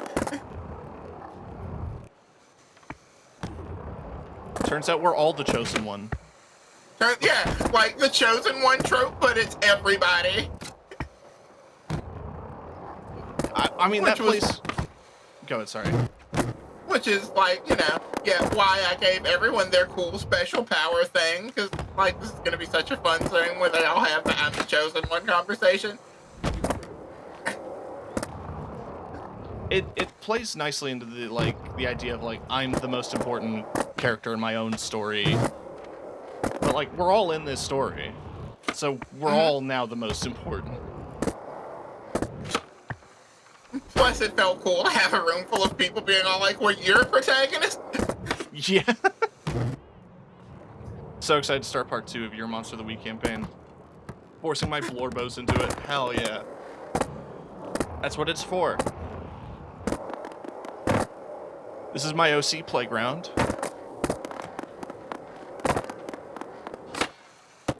That is actually just all of tabletop RPGs. Yeah.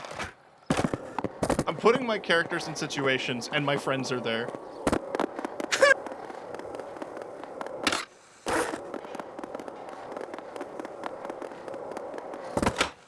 Except for Pam. Pam's just there for the people. Sorry, I just caught the monitor occasionally scrolls with names. One of them was SpongeBob Dylan, and that caught me so off guard. SpongeBob Dylan? Yeah, what an like interesting name. I can't do a good impersonation of either of them, so I won't try to combine them. Let's sesh up this pit. Griffin's gonna be an important NPC, for example. Hell yeah. In the mood Jay, for I me. love Griffin. He's like this... Imagine if Asterion was hot. That's what Griffin's like.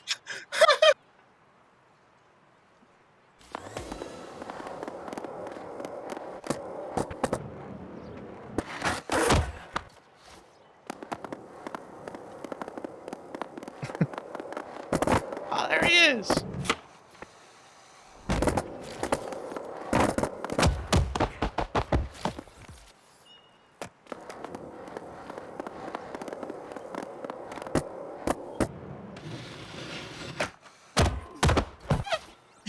I got stuck in a corner.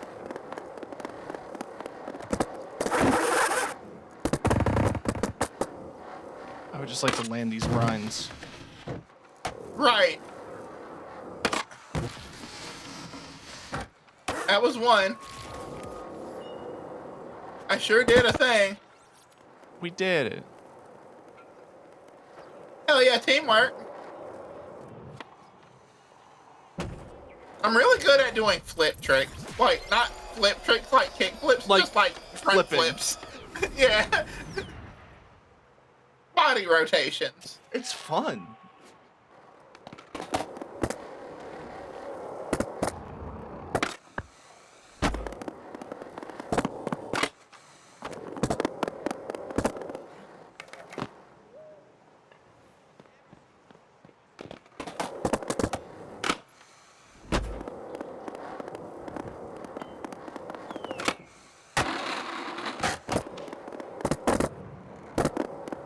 I think we got one more challenge to me, and then we should probably wrap up. Going for a bit. Oh, yeah, no. Agreed. It's been nice, though. It is actively about my bed. Yeah, no, this has been fun. Yeah, no, I should get some sleep, too. I've got work tomorrow. I have, like, 2 children. Yeah. And they have, like, school. That blows my mind that you juggle, like, streaming with being a parent. Oh, yeah, no. It's, well, I mean, I am also, like, you know, the most spoiled housewife ever. But I still do have to, like, I don't know, do domestic shit like laundry and cooking. And take kids to school and events.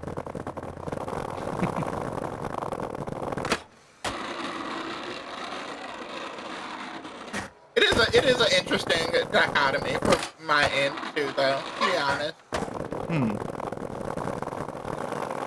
About how old are the kids? I have a 10-year-old and a 7-year-old. Huh. It's about like my niece and nephew. They're 7 and 8 right now, I think.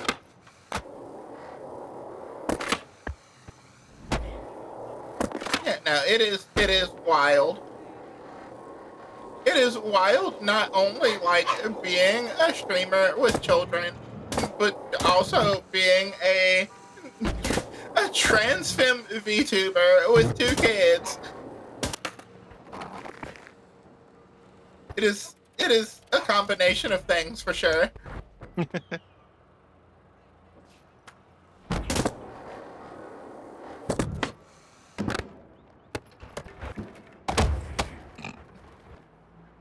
Mama, what are you doing? Not now, sweetie. Mama's playing video games. Not now. I'm torturing my friends for clout. I do talk to my oldest child with the most kid-friendly version of tabletop stuff.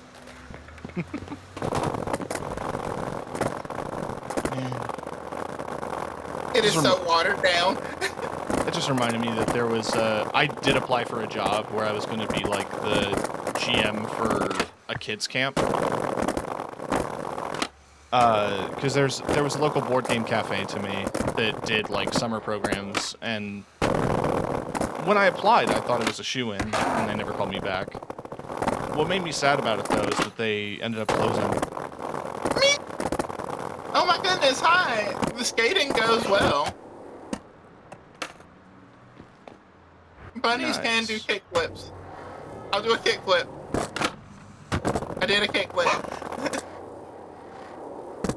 Oh my god, and thank you for the sub. You are the best.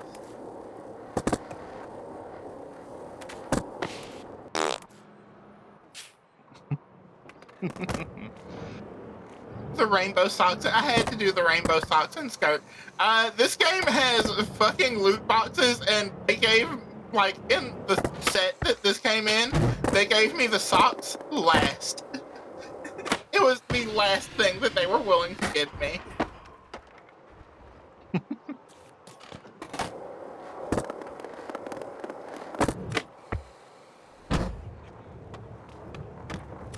If you want to skate gay, you gotta work for it. Real. There's rainbow shoes, too. Don't tell me that. I mean, I don't need them because I have flaming Crocs. That's sick.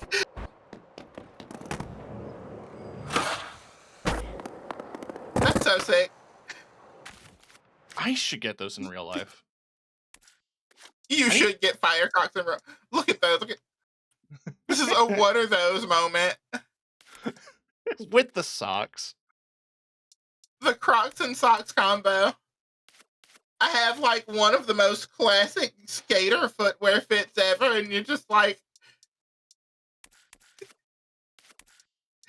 It's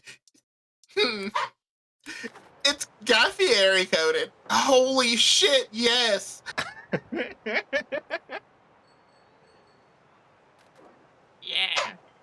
Yeah.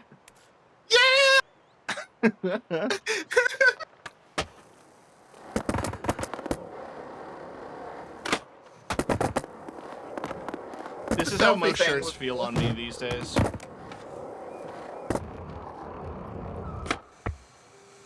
I wear a lot of crop tops and like wild dresses.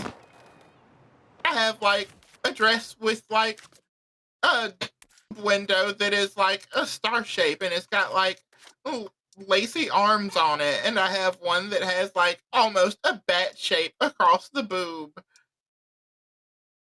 Nice. And I have like a crop top with butterflies and stuff, and it's black, and I have another shirt with like the shoulders cut out of it, and it is also black. And like I truly live the goth clothing lifestyle,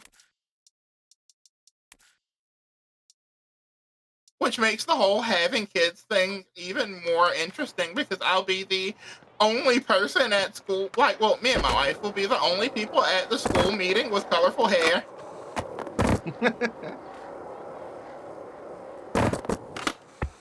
The drip is impeccable.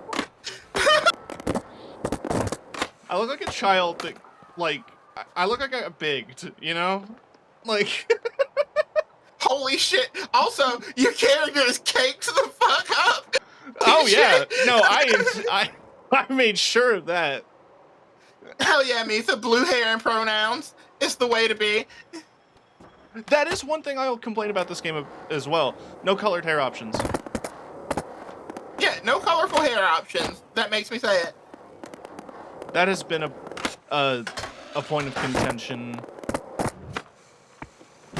Why aren't you using share chat? We did. We just disconnected a few times.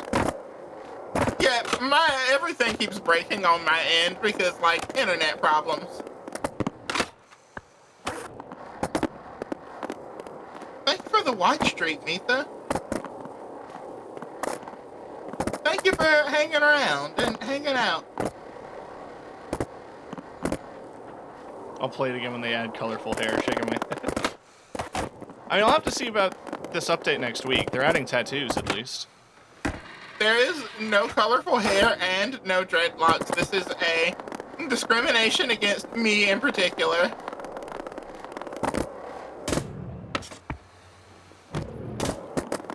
Yeah, no, tattoos are coming next week.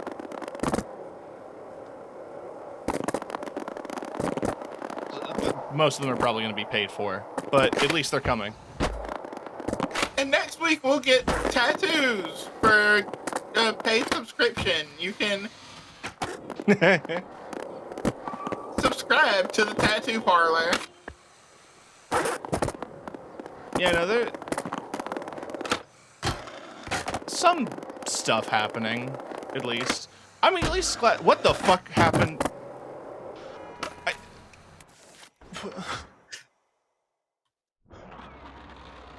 Woo! Holy shit, triple impossible. I'm out here doing a skate.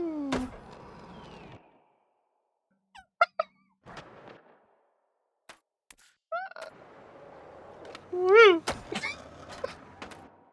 Why Where is are this you? so Hold on. funny to me? I'm watching a replay of it because my physics broke for a second. Jesus Christ! There is no imagination on these pants. I think that's toss. I'm coming to where you are. I gotta see the lewd pants.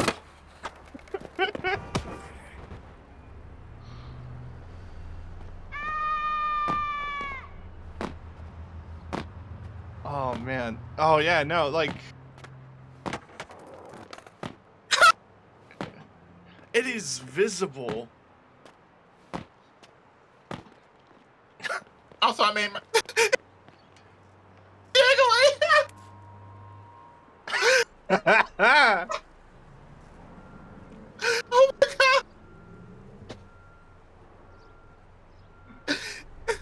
Damn, you doing hero double cheek?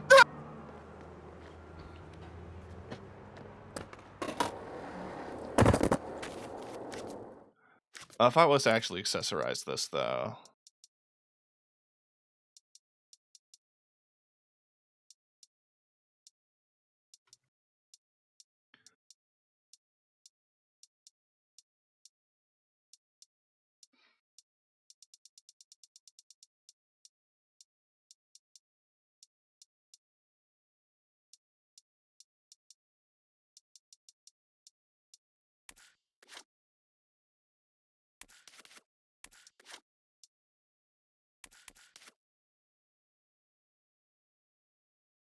I got asked to join the PTA at some point, and I think it's because they technically have to ask everyone.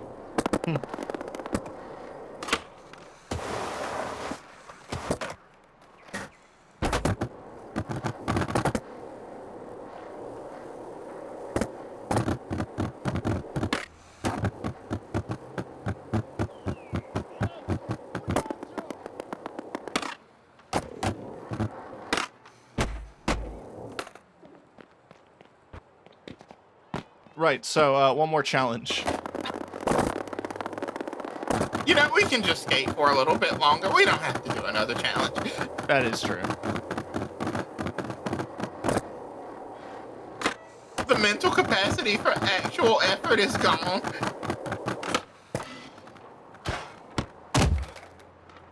Oh yeah, that's one of those you can toggle.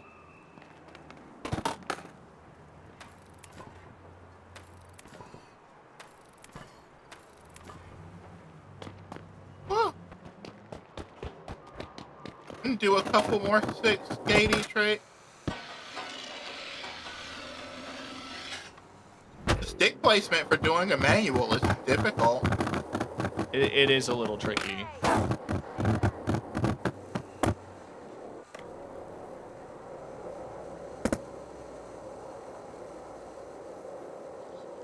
That's probably a challenge for doing it for X amount of time, huh? One of the missions, yeah. Is there a nose manual? There is. Yeah. Oh yeah, if you do all of the inputs for flips, you clipped it. You clipped me staring at a bulge. Okay. Like if you do up down instead of down up, you'll do nollie versions of each of the tricks.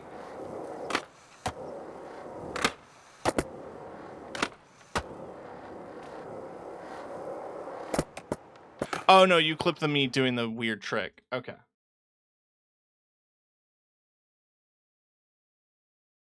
I do really like how this game inputs and stuff like that, though. That is very nice. Again, like, I feel like if anybody else had been handling this game, it could have been just, it's good. It could have been great. Yeah. Absolutely. Make me earn clothing items with skate challenges, not actual money. I mean, that's kind of what the boxes are. I don't know why they did it in boxes. Like, what? They did even the things that you don't have to spend actual money on, they did it in the way that people like the least. Yeah. It is fascinating.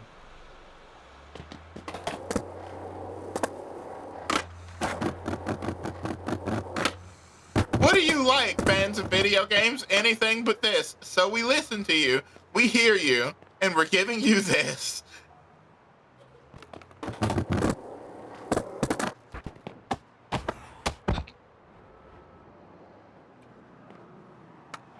I feel like that's the thing that the worst game developers ever always say is, we heard you. And it's all like, I'm sure they heard you, they just chose not to listen.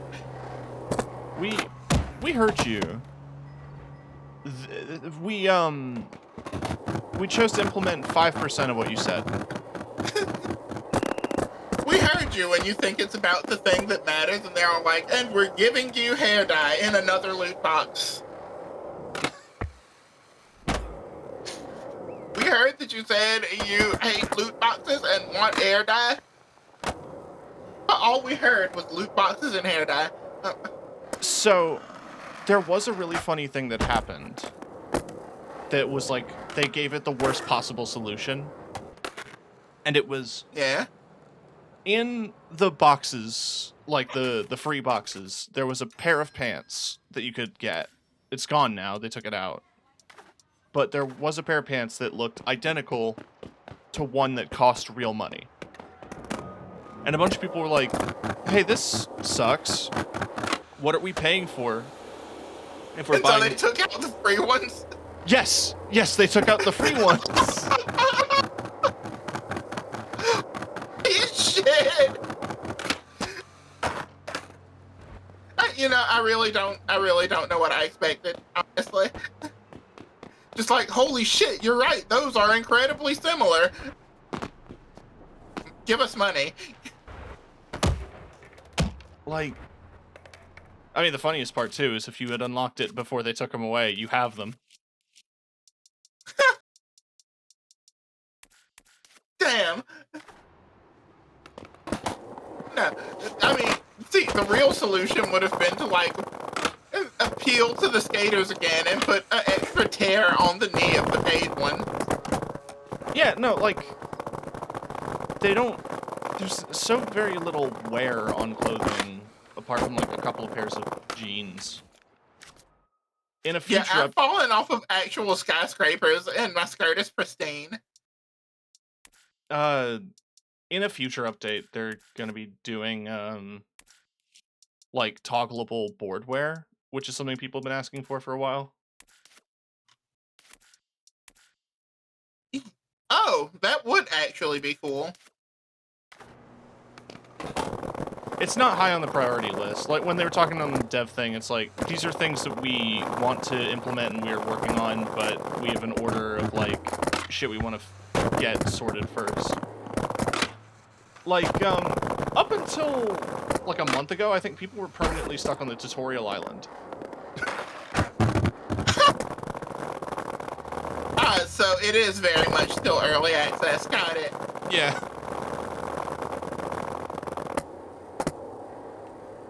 Your early access is showing. I was having regular graphical issues where the road texture would disappear. Good and air skating. It would turn into, like, this pitch black void. Oh yeah, void skating. That's what Skate Story was. Highly recommend. Skate Story. The game was so good. Obviously, I was in your chat while you were playing it. Yeah. I enjoyed that game so much, and for its music and its visuals and all that. I thought it would just shrink a ton. I mean, it kind of did, because sometimes when the road glitched out and you looked at it, you would see the tile of like the texture file, but like it would just turn pitch black completely, and you would notice it because it would have like no light would reflect off it or anything. Just get Vanta Black roads. Oh yeah, put that on a toggle.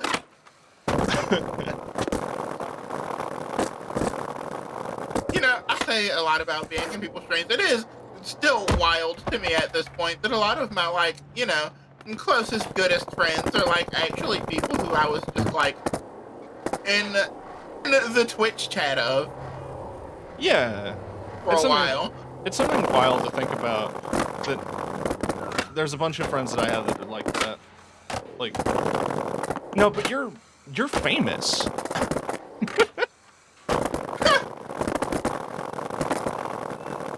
Right. And they're like, hi. But yeah, no, that's the vibe. Like, just, you play a game with me? for real.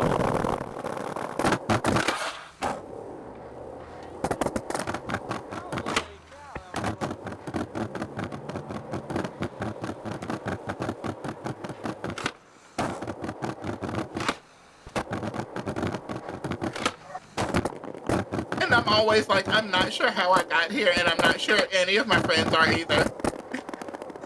Yeah.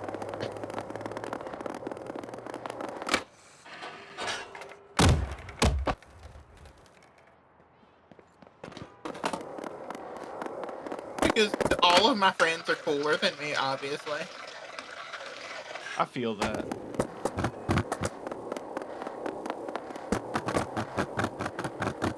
That's a butt. What up, River? What about butts? River just hit me with a butt emote. Ah, that makes sense. That's very River. Cool. I got given the butt. I've been blessed with the butt.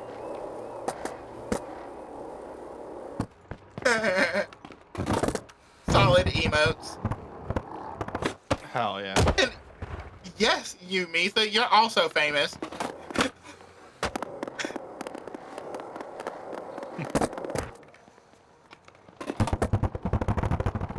I'm glad weed is getting mileage. I wasn't sure how people would respond to the weed emote.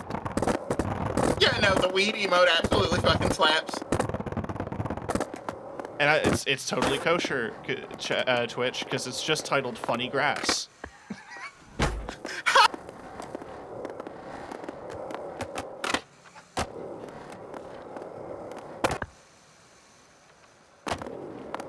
River, you missed all of the parts that would have appealed to you the most. We had a whole bunch of talk about where the Paragon's game is going and where the characters are going and stuff.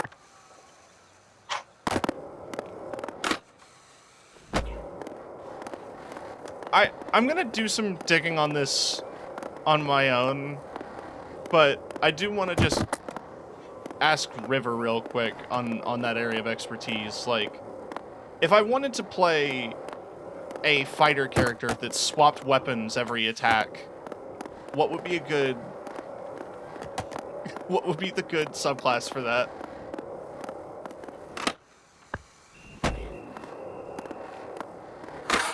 There's a potential Jane reclass happening. Nazi punching and lesbians. Yes, always Nazi punching and lesbians. It's the way.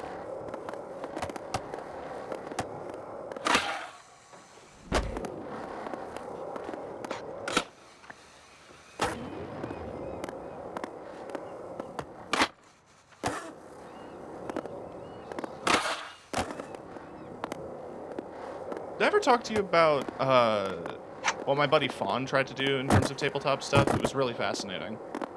No, maybe. It was a 2-part thing where character interactions will all be handled with roles and dialogue and stuff. They made their whole own tabletop system for it. It was really interesting. And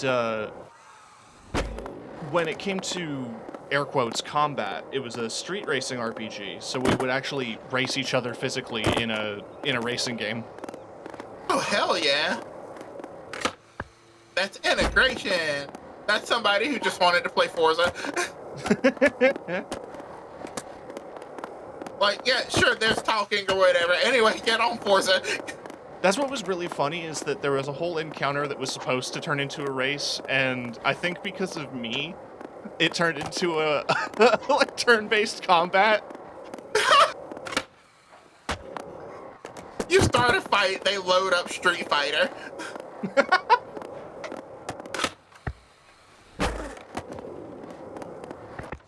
Oh, they've been getting into fighting games. I wouldn't put that past them, actually. Holy shit. You can't. No,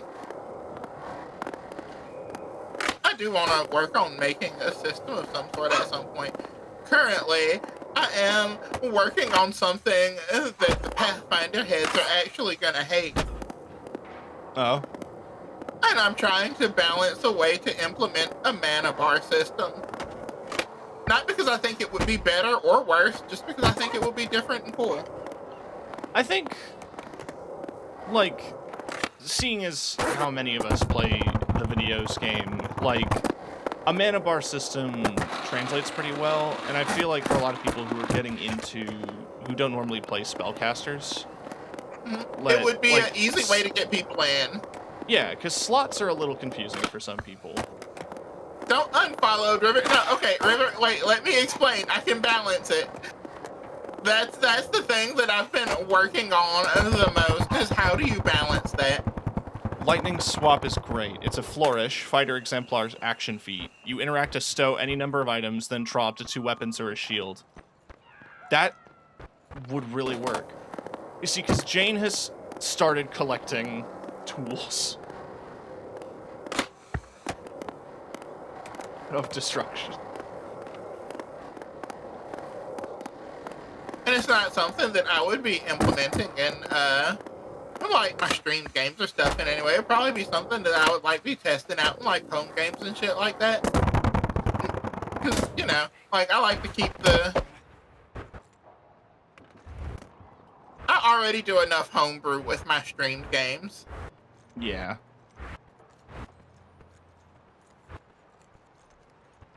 And I'm doing homebrew that I know can be balanced because it's nothing in it is outside of, like, the mechanics of the game too far. It's just modifications of the actual mechanics. You also trust your friends. Yeah.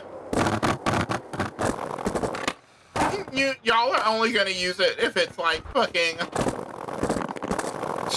if it feels good for the RP moment. Like, sure, you could burn meter on, like, a lone goblin and, like, everybody go full power on, like, a singular guy. I mean... Which would be fucking hilarious. Yeah. I mean, River, that perk sounds perfect for what I want. It's just because that, Jane has, like, the Fist of the Earth and has the Spear from Ra and now has this Death God Hammer. The fact that, like, other party members don't really need the melee weapons, I thought it would be funny that Jane just ends up with them and decides to use them dramatically in fights, and knowing that there's, like, a flourish that lets me switch is kind of cool.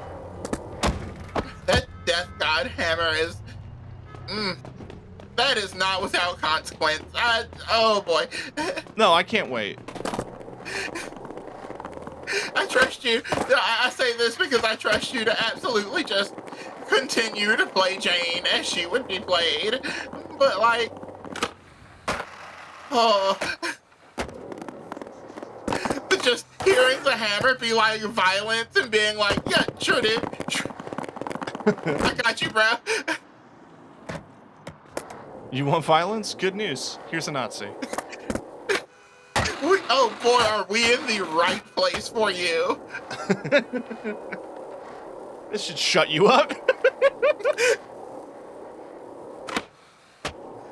At some point, it's just like, please, I'm so full of violence. And you're like, nope, there are still Nazis here. You're full when I say you're full, Death Hammer.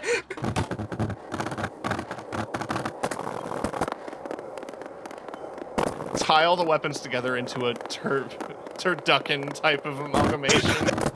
Turducken the weapons! Would that be more or less effective? Okay, here's what you do. You take the spear, right? And you, like, kind of snap it in half. And on one, like... No. Okay. So you attach a chain to, like, the hands of the earth. Basically, you make God weapon nunchucks. Oh. Nunchucks are a monk weapon, right? So I wouldn't even have to change class.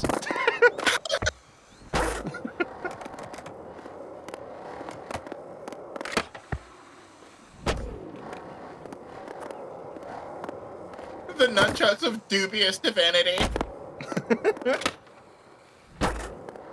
That would just be a great weapon to drop into your future campaigns. That's like a snake oil ass item. Like, trust me, it's based on a god. What god? One of them. This is a weapon from a god.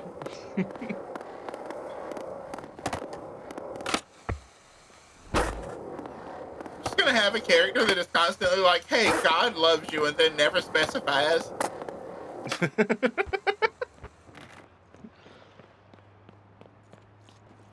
It's okay, you're not alone. God is always watching, and like, which God? Yeah. Which God? yeah, he's watching.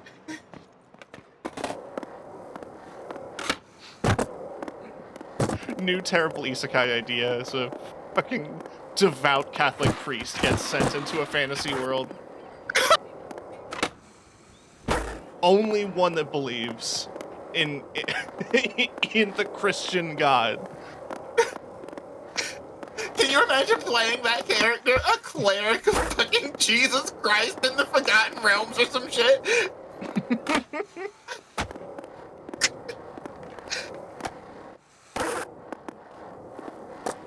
I am an Oath of the Bible paladin.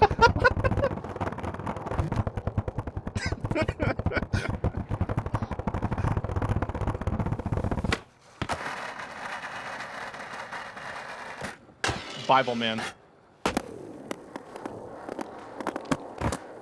Isn't that just Steve Rogers in the MCU? There's only one God, and I'm pretty sure he doesn't dress like that. Fuck. that is a banger line.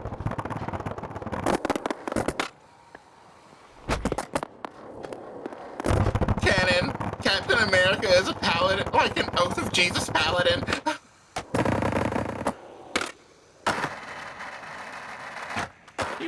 He would be a paladin, I think.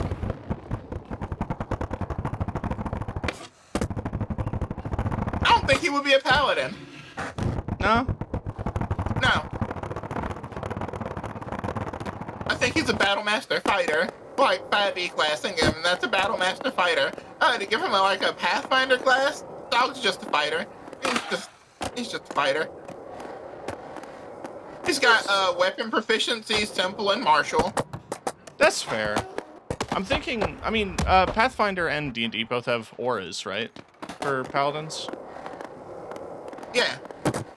I think he just has that aura. He's that natural leader vibe. Well, he's not D&D paladin because Dog can't smite. Pathfinder doesn't have paladins? Fair. No, champions and war priest clerics.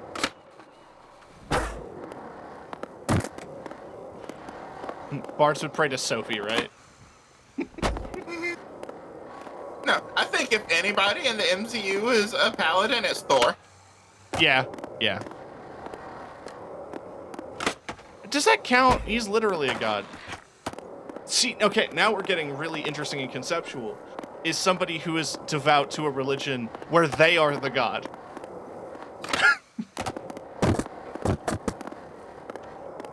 He is. I think that he is a god, and I think that this is a god in name alone, due to in the MCU how he gets fucking smoked by so much shit. Yeah, fair enough. He's like, I'm a god, but he's actually just a really high level paladin with god potential.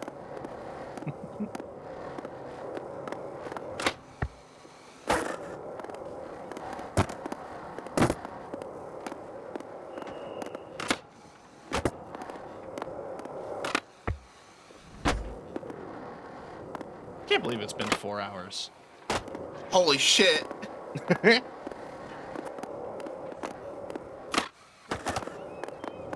We should probably wrap up soon, eh? We probably should. I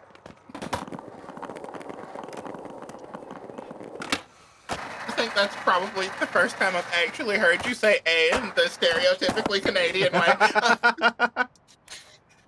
I'm like that sometimes. Fucking, my brain was like, oh, they said the thing! Let me switch screens here. I can't switch screens because I don't have, like, other people on my outro screen. So we're just gonna hang out here for a second while I fucking shut down shop and decide if there's anybody alive and active to rate. This has been fun. Yeah. Lav is live. We can go bug Lav. Oh shit, Lav. Yeah, no, we're gonna do that. Yeah, no. I'm glad we did this. This has been nice. Yeah.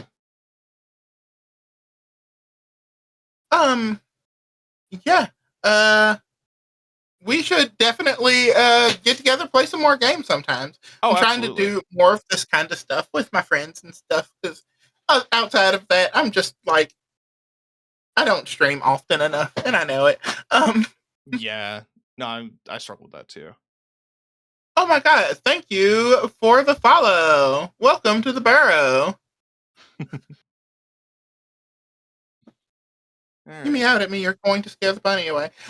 Thank you all for hanging. And you followed right as we're about to actually raid out, but thank you anyway. Thank you everybody for hanging out and stuff. Yeah. We will be live on Thursday. That is true. We'll be doing tabletop on Thursday on your channel. Doing tabletop RPG stuff, where I will be the storyteller and dungeon bunny, leading my players into a tale of trauma and homosexuality. Yeah, we are going to go ahead and get ready to raid out. Following me, make sure you also jump over and follow TK at Red Violet TV, because it is television on the internet and they deserve it. Thank you. That might be the best pitch I've heard for a game. What, trauma and homosexuality?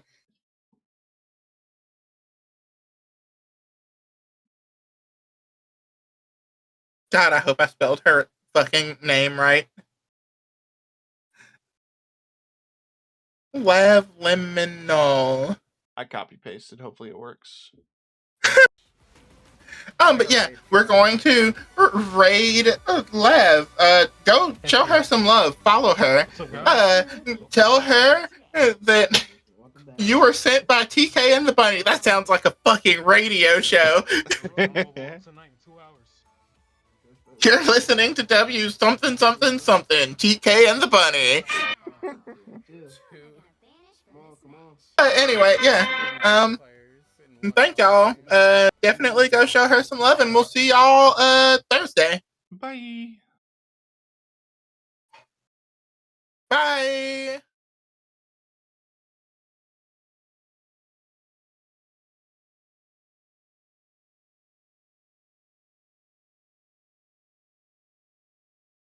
Hey, have a good night.